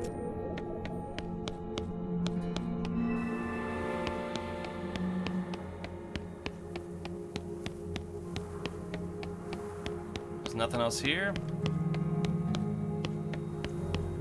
There's not. Well, we got some punch cards, so we could go turn those in and get some more words. Shit, where do I do that? Oh, crap. Which one? I think it was the well. I think the well was where you turn in the punch cards.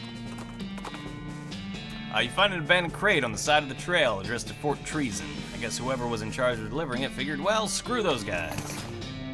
Stuff!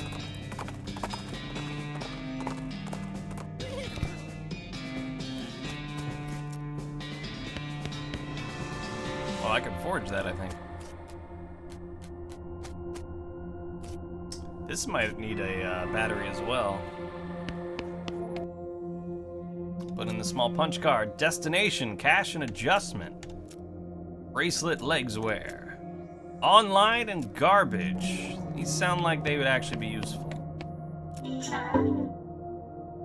It says 3. But these are all just the same numbers. It says 0. I'm wondering if you follow along if it does something different, but I don't think it does.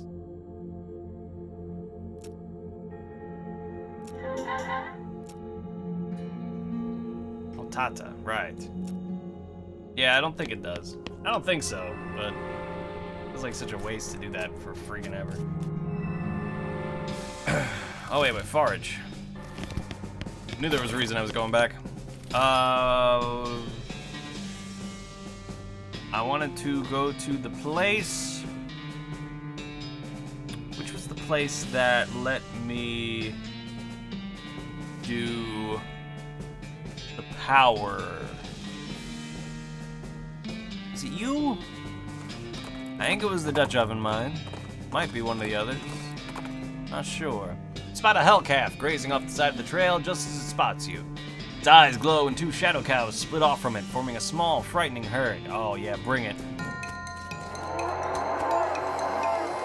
49 health, man, I think we got this covered.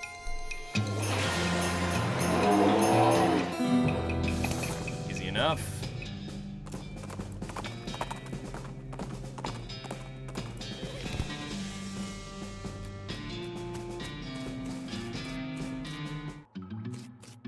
Right, I think this was the place with, No, this is the place with the thing we couldn't bust through, right? I'm still not sure why. I do have a pickaxe, right? Is that why I'm not able to bust through it? Maybe.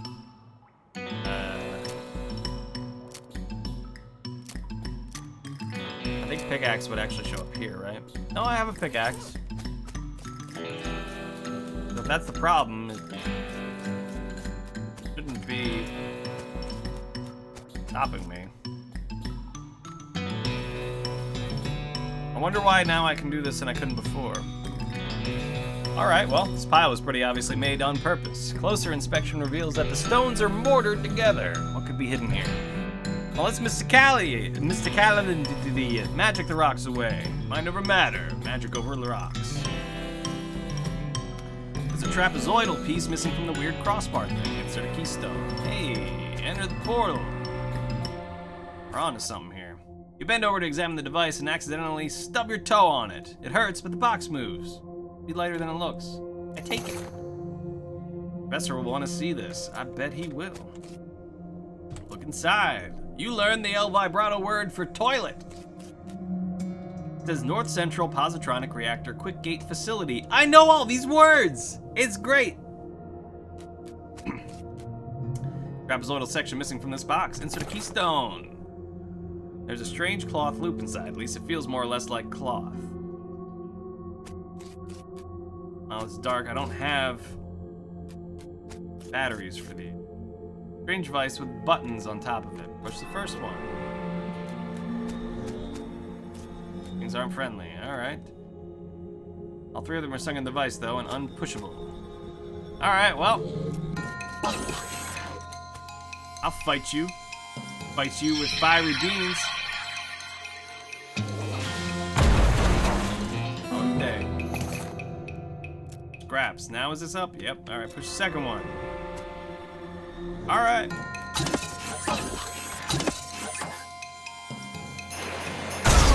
I mean, as long as I got a group attack and I can kill them all in one shot, I'm not too worried about any of this.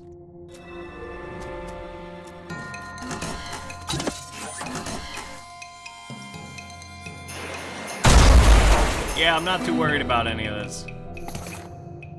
But we get punch cards, which is good. Anything over here? Nope. There's a door. I'm guessing I need to power both of these. I wonder if I could keep fighting these guys until I get a power source.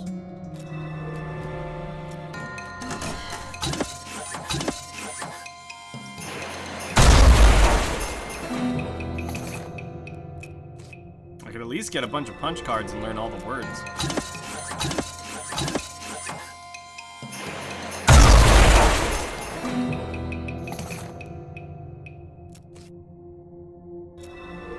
So I think, if I take scraps back to the professor, he can turn them into the keys, but I don't think they turn into the, batteries.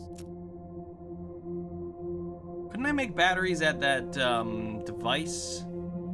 That aging device? I think I got some, putting scraps into it.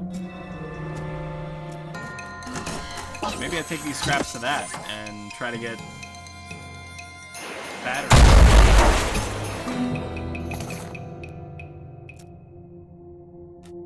I just don't remember where that is.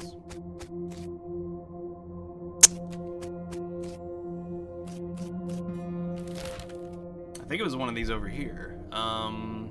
False Mountain, maybe?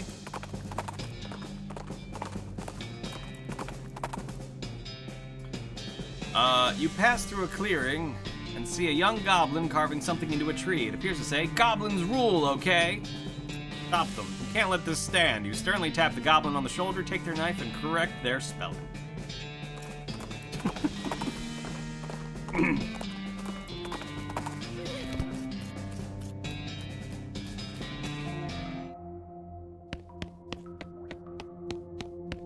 Certainly looks promising as the place that I think I'm supposed to go for. Stuff, maybe? Oak power. Power destination. Planetary garbage something system. Something facility.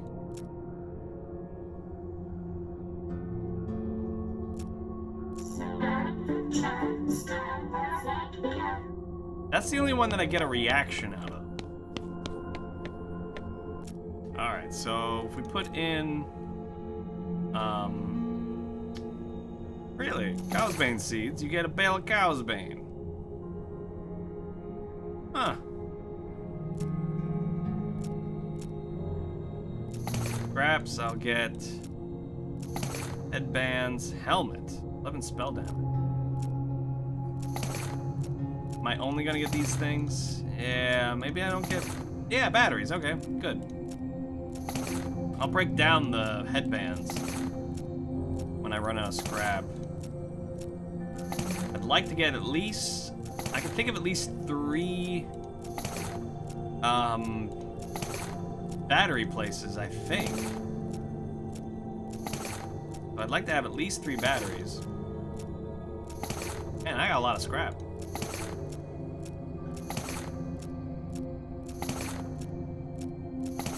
Come on, give me a battery. Boots, what do the boots do? X, AP. Alright, well, not incredibly helpful. Jesus, come on, man. There we go. I think that makes 3.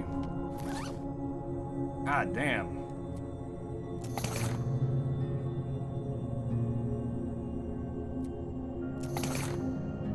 Let me at least get rid of these headbands. Good God.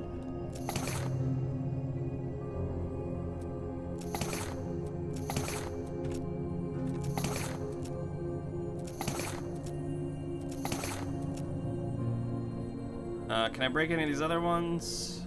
Does not appear that I can. Just the headbands. Oh, large loop. Play bigger around than your head. Try it on. As you place the ring on your head, 2 things happen. One is that it begins humming and shimmering in that weird way El Vibrato things shimmer. The other is that you suddenly feel as if you've put earplugs in your brain. Your thoughts get weirdly quiet. Sense of the surrounding magical and psychic energy is almost completely muffled. Weird. I'll say it's weird, and not entirely pleasant. You take off the headband. Now it's just a regular headband. Okay, break it. I don't need them.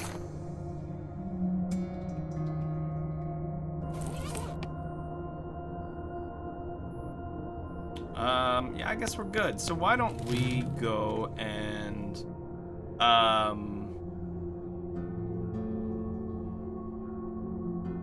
Lost Touch of a Mind is where we just were with the thing. Is it the well? The well was where we go for the punch cards, right?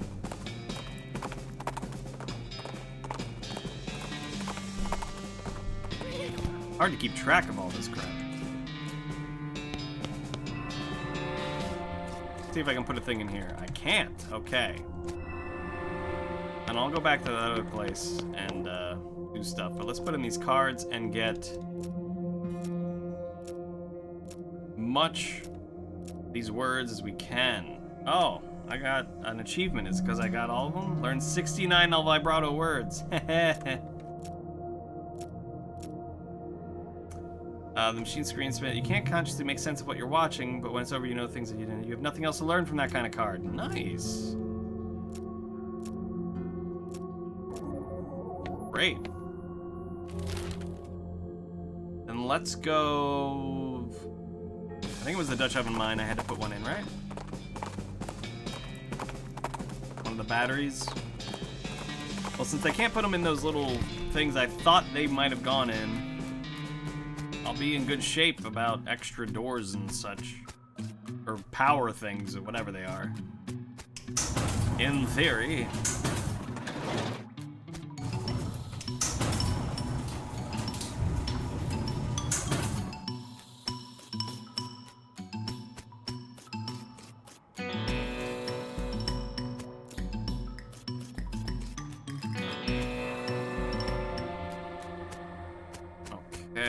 Insert battery. Insert power sphere. Use dark. There's a circular hole in the bottom. Machine hums of life. It says quick gate offline. There's a button at the bottom labeled Ozive quick gate. Push it. Alright. Well. gonna regret this. Being on this side of the transport thing is busted. Yeah, that's pretty obviously broken. North Central Positronic Reactor offline. Okay, the cylinder. Even looks like it happened a long time ago.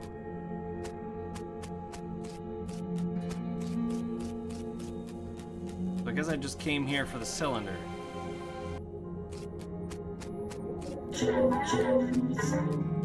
I think there was a,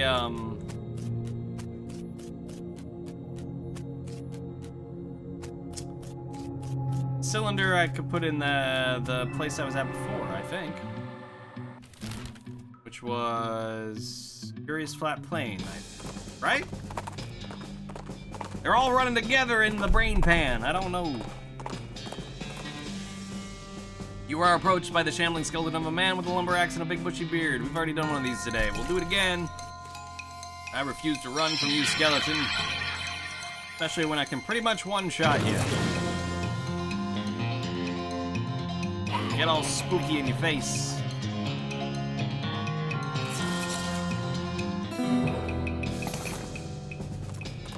That fire damage, it was exact. That's nice. Alright, let's see if we can, I already put a thing in there. Place it. Go.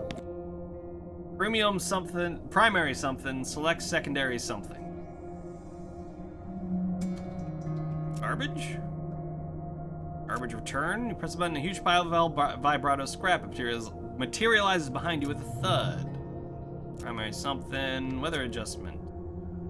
Increase weather adjustment power. Power, select power destination. Possible sedative pipeline? No, let's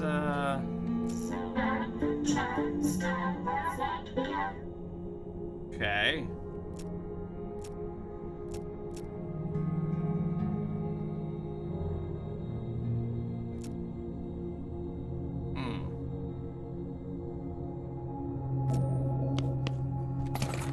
It's a lot of scrap. Okay.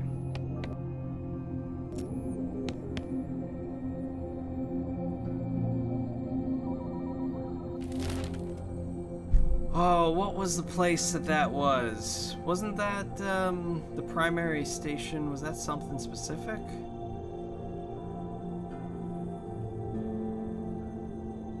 Shoot.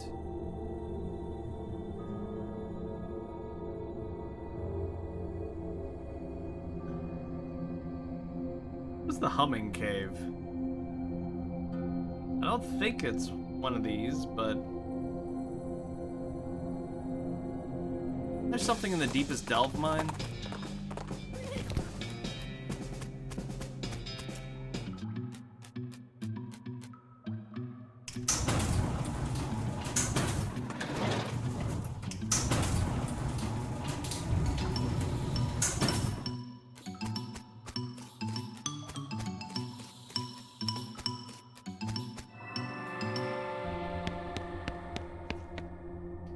West containment power.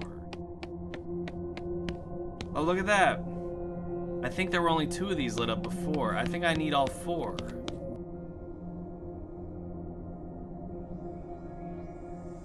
West something containment power offline. East online something else. Okay. West and...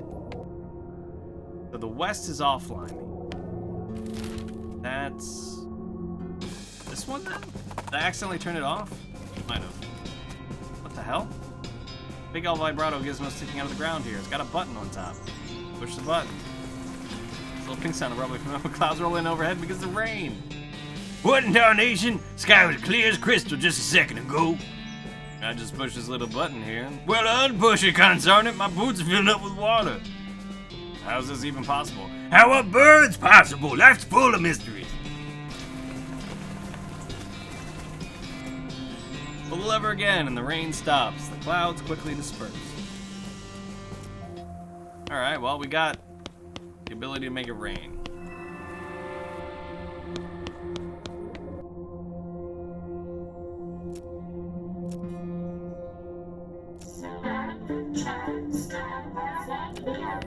Alright, let's see if that did it. Your L Vibrato transponder leads you towards a darkened grove of trees. You steer curveball into it to investigate, and you discover that the reason the grove is dark is because there's one of those L Vibrato monoliths inside it. And the monolith is dark because it's not turned on. That makes sense, right? Power it up. You insert the battery into the monolith and it springs to life. Everything goes blue for a second. I gain energized. I've gotten that like 3 times. Did they stack? Yeah, they do. Holy shit. I'm super energized right now.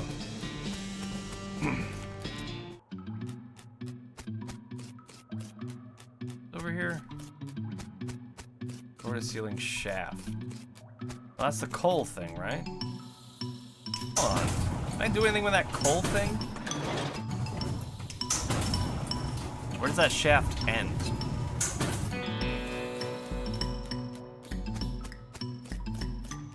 Still going here.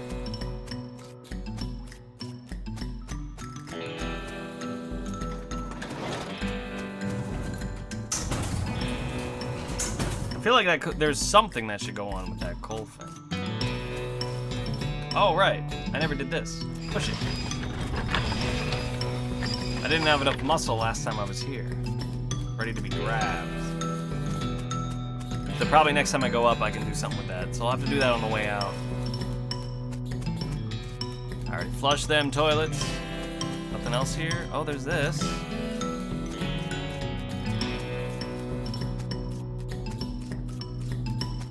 I don't think that... I think I already checked all of them and I didn't have anything else to do with them. So. Is there anything left? I don't mean remaining, I mean... Okay. Hello. Scraps, 3 complicated punch cards, and an assault drone. Tell me more.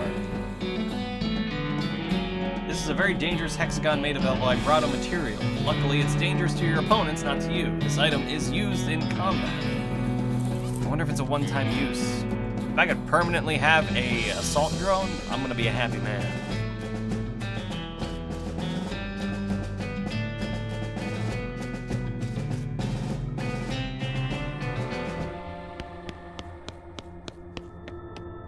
Yeah, this is powered up. All 4. Something containment system.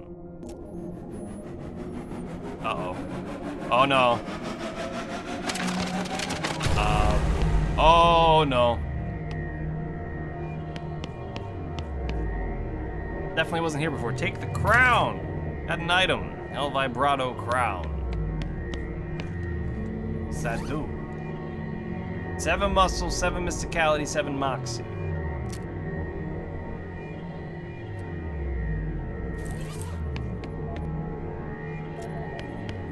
Alright. I mean, sure.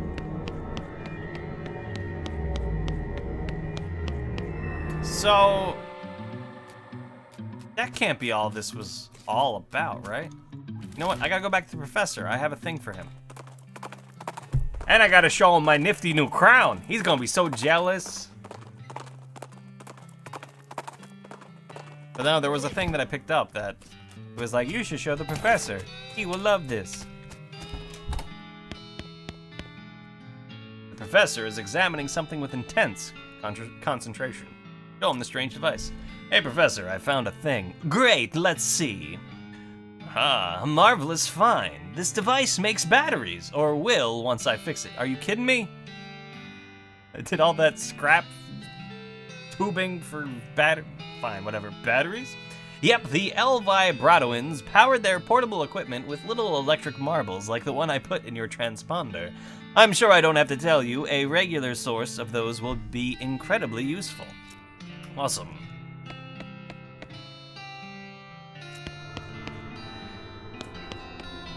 Alright, well, I mean, I have 8 keystones. I have how many batteries?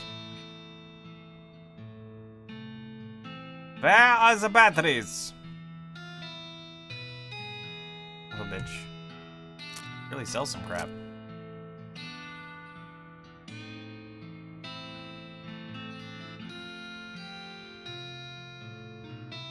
Transponder. Gotta be after the transponder. Am I out of batteries? I guess I have used a few. Well, in that case, I have 2. Alright. I have plenty of keys, so I'm not gonna worry about that.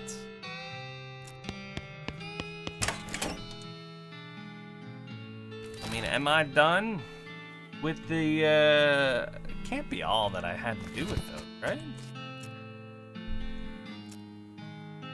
There's the buffalo skeleton. That's it, huh?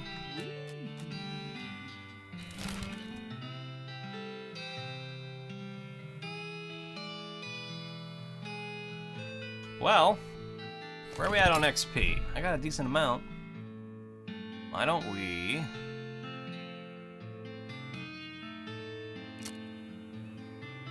up my cold damage, maybe? You know what? I'm gonna do that. And... let's get a large bean golem.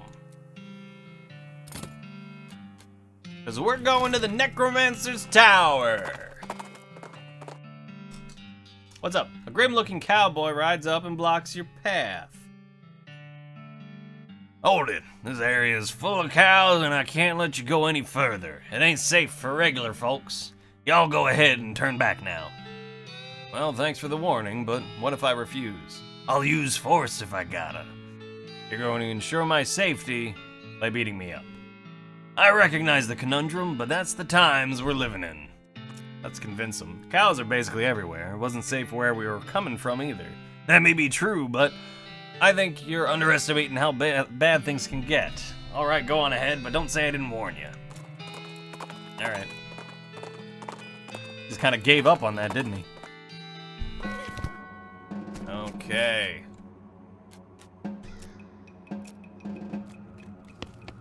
I didn't do anything with this.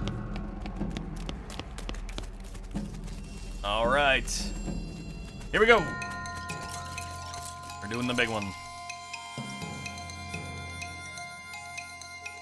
So let's get our big old bean out. Oh, he's got a hat now. Oh, you know he means business. I don't know if this will protect from getting hit by them. But I guess there's one way to find out. Because I think they'll just ignore it, but... yeah, maybe they won't. Maybe it'll count as a pet. I don't like the same way they attack my beans.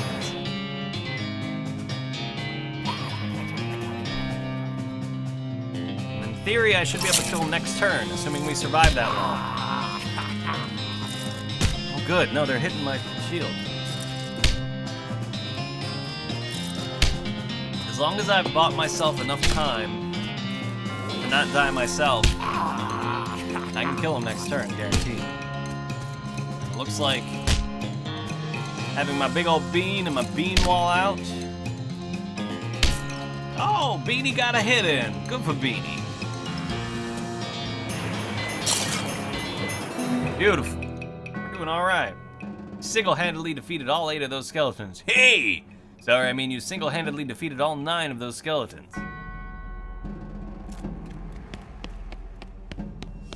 Alright, what do we got up here?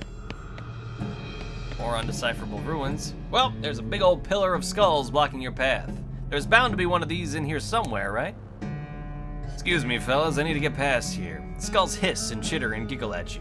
So that's a no then? Let's outfox it. Carefully inspect the pillar of skulls and grab one near the bottom by its eye sockets and yank it out of the pile. The entire stack collapses like a grocery store soup can pyramid in a zany sitcom scene. Dismayed, the skulls scuttle / roll away to hide in the walls. So there. Ah, bump and smash, huh? These 2 skeletons have their names written on their foreheads, so they won't forget them. Actually, wait, maybe they each have the other one's name.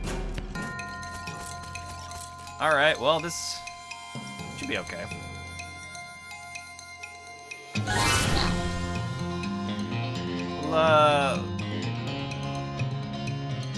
Let's get rid of Smash first. My beans are powerful enough to one-hit even the biggest of skeletons. Doing damage is kind of pointless, so I'm just gonna pep talk. Just in case he goes up and bashes, me. Alright. Say goodnight, Thump. Can't even see your face underneath this. With a thump and a smash, the two behemoths fell.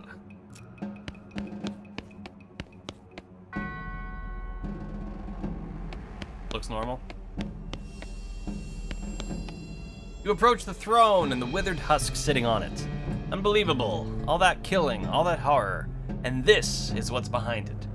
He tries to speak to you, but all that comes out is dust. Destroy him! You puff a breath at the necromancer and he crumbles to powder. His crown hits the ground and shatters into 1,000 pieces. Really? That's it? Evil, evil throne.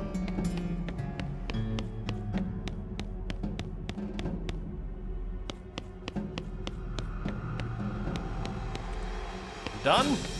Is that it? That's all that there was?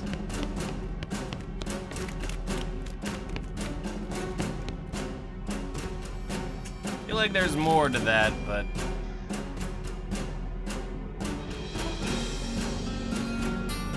Alright, well... Isn't there a buffalo mine? Oh yeah, buffalo pile. The already intense heat intensifies. Sweat stings your eyes, and while it's stinging them, you fail to use them to notice that you've ridden right into the middle of a herd of pyrobos.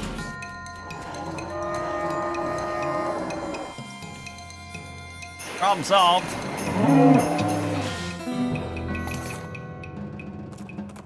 Well, let's hit up the buffalo pile, get the buffalo bones that we need for,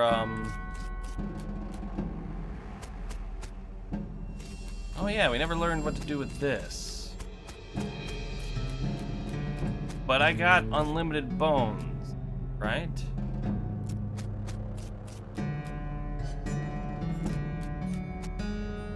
Yeah, grab a buffalo's worth. I'm gonna grab them bones.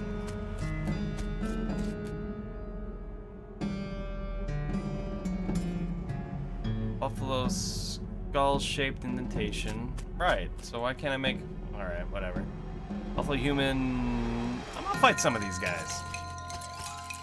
See what happens.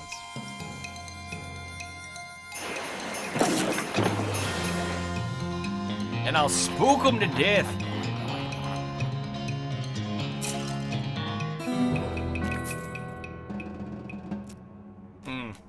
Didn't really do anything.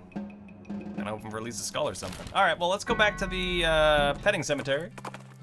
Give him the bones for the buffalo, I guess. All right, well, now these will do just fine. Excuse me while I go wire these together real quick. Something else I can... Nope. Yeah, but I want to know what it does. Well, we've kind of done everything, haven't we?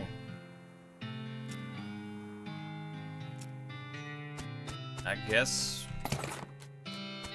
that's it. I guess we're done. I can't think of anything I've left behind.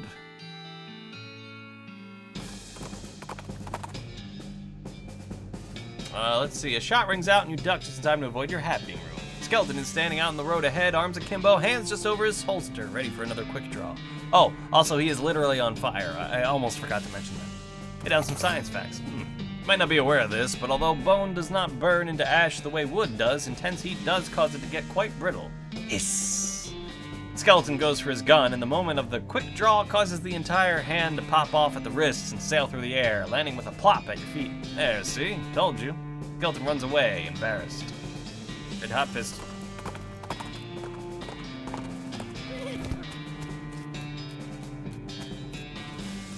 Can't get the loco weed. Right, there were cultists here. The cultists implies there will be vibrato stuff.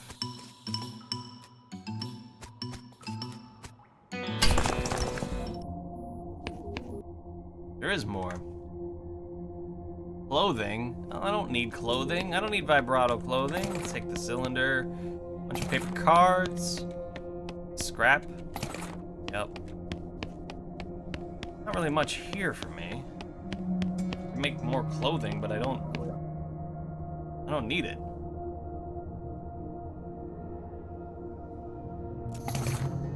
Yeah, that's what I thought.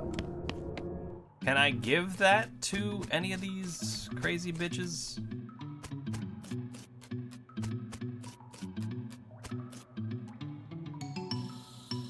Let's see, I've headband him. Whip the L vibrato headband out of your bag and rustle it on his head. Hey, wait! Stop! What happened to me? That voice. What have I done? What's going on here? See, I was kind of hoping you could tell me. It was a calling, an order, but also desire. I heard instructions from outside myself, but in my voice. Instructions to do what exactly? To dig, to free him, to... Excuse me, I have to go freak out now. Cultist leader mask. Ooh.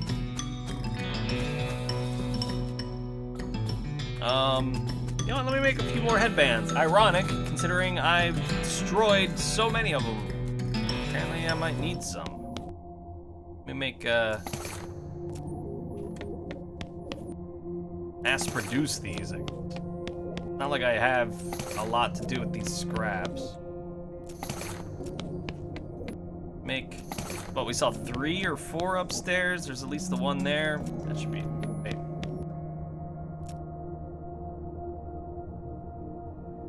Not be enough. Oh, so I'm out of scrap.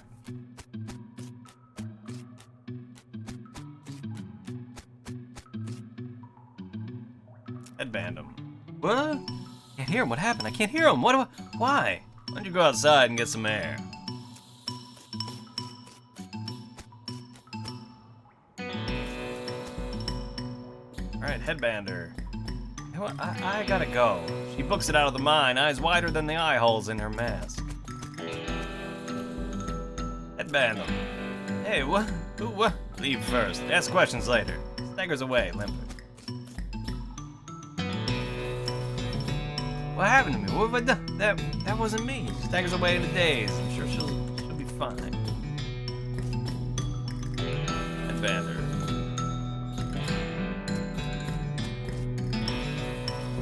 And I'm out of headband.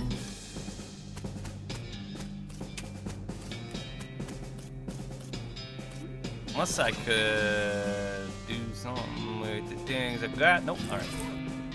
So.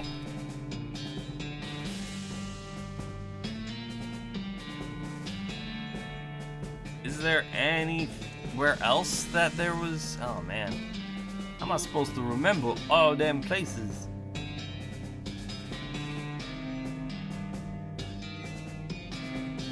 I mean, I'd have to just start checking places randomly. I feel like that's gonna be way too much damn work. I think it's abandoned mine. Oh, it's a transponder. Power, sure, power it up. Energize. You know what? I should go learn all the rest of those words. I have a bunch of those complicated cards. Let me see if there was anything here. Oh, you know what I didn't do? I didn't do the, what's it called? I didn't do the coal thing. I gotta do that. Let me go do the words and the coal thing. Any reason to be here? Oh yeah, snakes.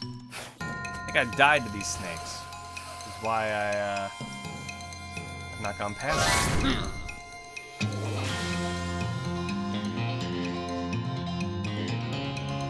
I can at least kill one. I killed this one.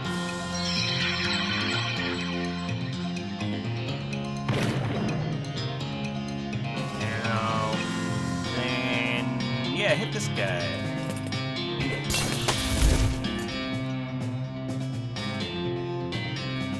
Yeah, we're much better prepared for this now. Might as well kill the big one.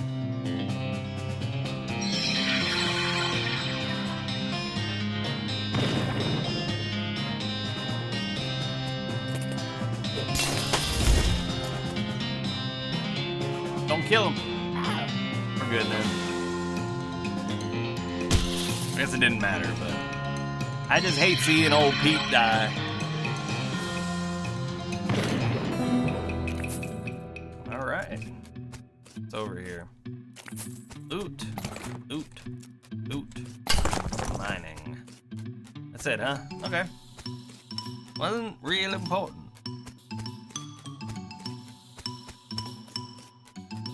Might not be any vibrato stuff here. Wrong.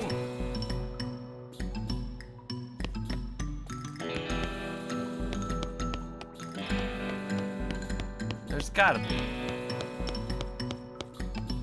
Of all the spirals, right?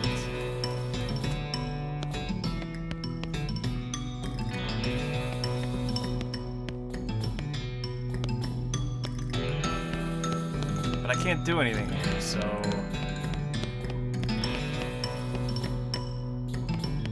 Alright. Well, was it deep? I think it was Deepest Delve. Was where the coal thing was, right? Fight the robot.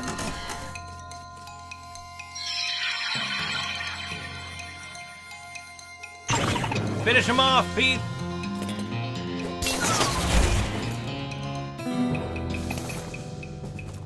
Scraps and another battery. Now we got batteries aplenty. Activate the winch. Press it. Super dense coal. Oh. It's over 100 years. You mean like in that machine that does the thing?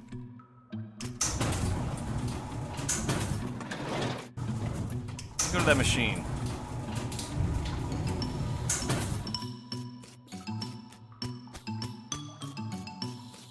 I think that machine's here. Or maybe it was in the one of the other areas. Eh, crap, it's hard to keep track of them all. One of the other areas. Damn it. I don't remember what's what.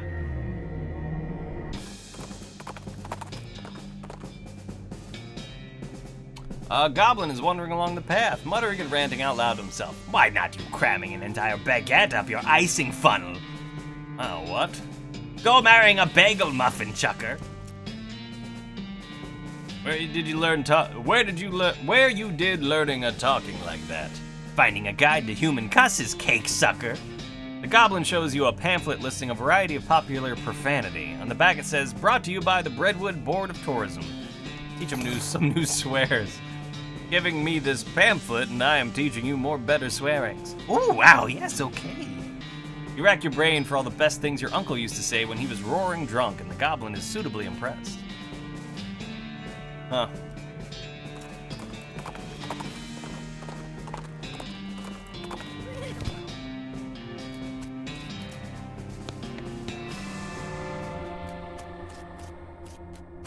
Right, this still doesn't work. Alright, large punch card.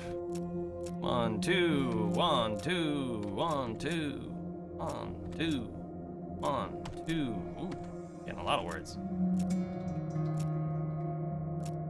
Nothing else to learn. We've learned all the words. That's great.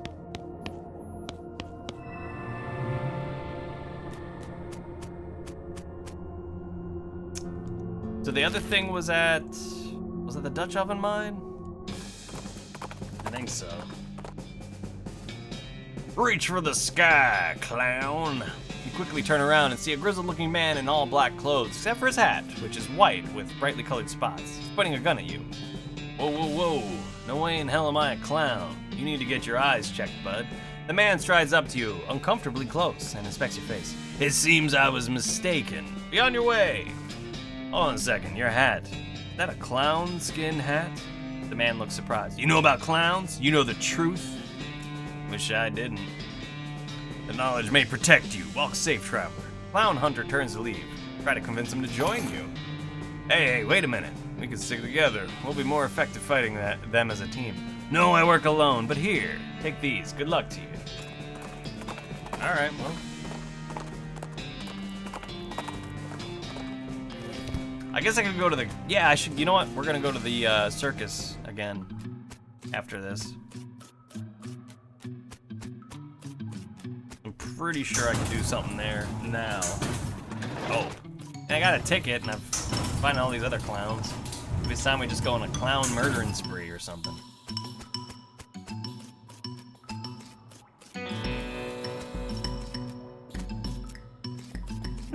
Am I in the right place? Who knows? North Central Positronic Reactor Quick Gate Facility. Right. This was the quick gate. Right. I don't remember, so we're gonna go to the clowns. To the clowns. Circus. Open it up.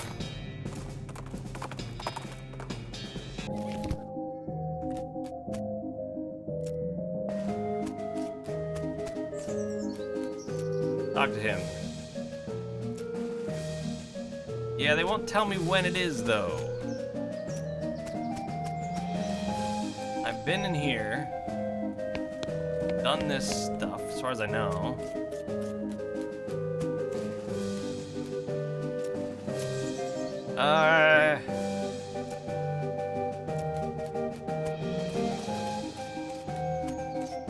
Ever talk to you? Clown grins and gestures at the little charcoal grill behind him. Howdy, sir. Interest you in a hot foot-long sausage? How much are they? 250 meat with your choice of condiments. What are the condiments? I got onions, pickle relish, 3 kinds of mustard, and 2 kinds of ketchup. 2 kinds of ketchup? Yep. Got both ketchup and catsup. Kinds of mustard. Brown, yellow, and blue. Blue mustard? Ah, looks like I'm all out of blue. Sorry. No thanks. Howdy, sir. Gotta treat yourself to a nice cold soft drink. You said you're selling them in bottles? That's right. Got the newfangled crown cork bottles, caps, and all. How much are they? 205 meat. 205? It's for the deposit on the bottle.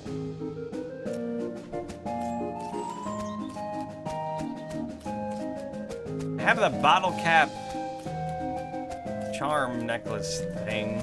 I don't think I need to do any of this stuff. I've already got the balloon that I gave to the kid. Like, what do I gotta do to get in here?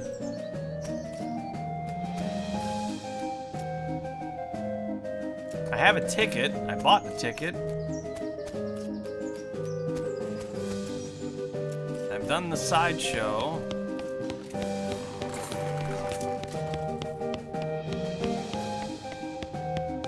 And all these, I don't actually know what to do to get past this guy.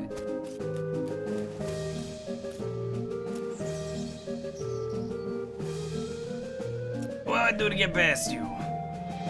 Can't dress myself up as a clown, at least I don't think. Right, because I did this. Prize. Ticket to Barnaby's Bob stage show. I already have that ticket, yeah?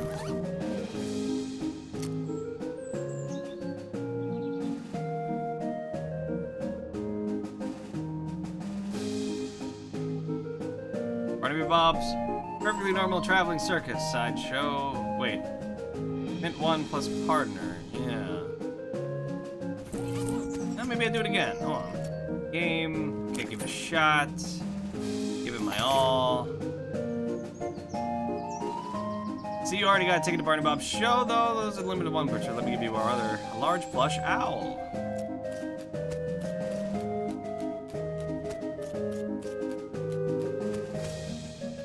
Take the ticket. I want to go in. How do I go in?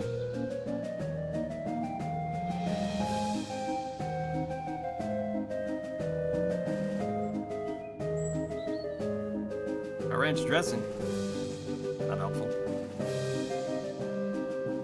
Oh wait, I got that from the clowns that I killed down south. Where are the actual? Where's the circus show ticket? Mint 1, Barnaby Bob's astonishing demonstration of perspicacity and skill. Sure, those are words.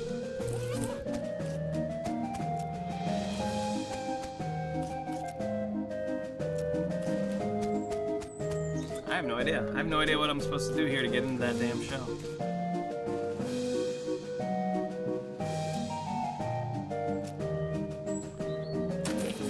me another balloon.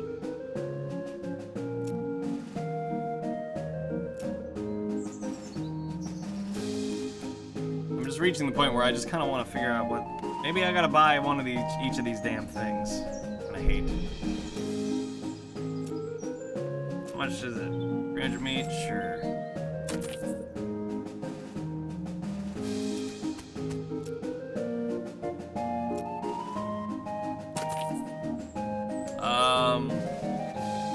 Ginger beer.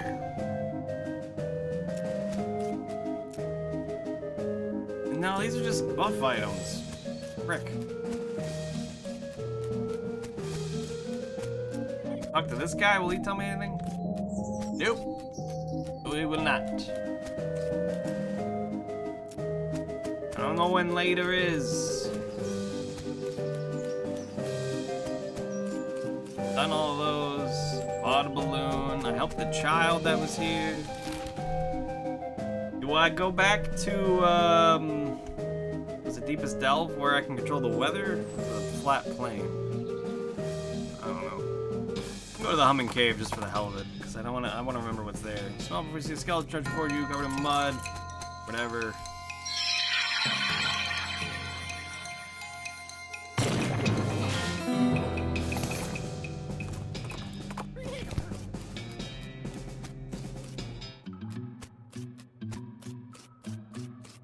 Alright, that was a thing we did. Push down. Ooh, hey.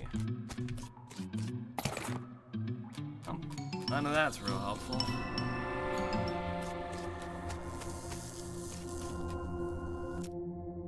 Insert battery. We're energized. I think I grabbed whatever was there before.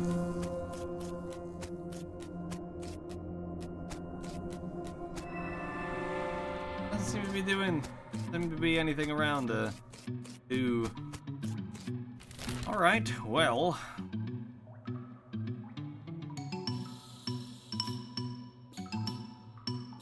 I know there was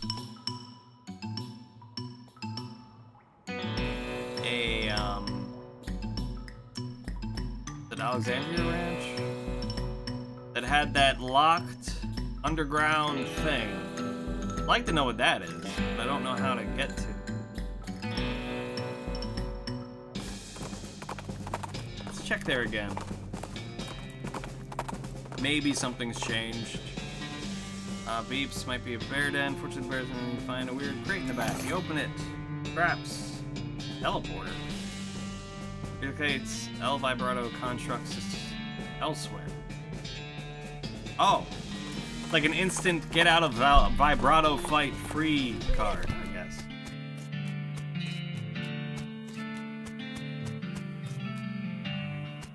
Solid steel vault door.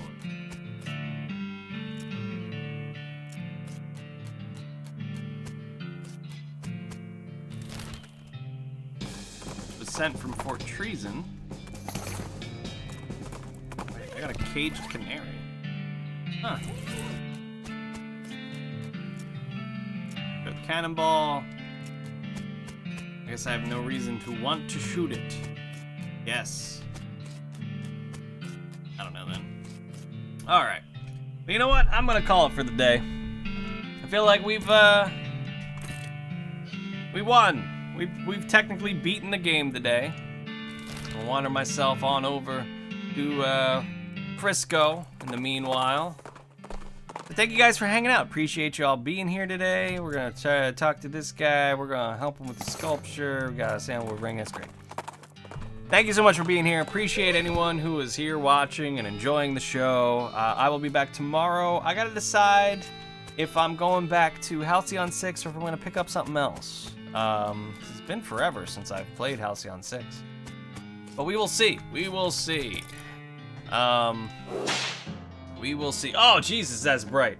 That is bright. So, again, thank you again. You guys all have great days, great evenings, whatever it is, wherever you are. And hopefully, I will see you all next time when we be playing whatever we end up playing. All right, take care, everybody. I will see you.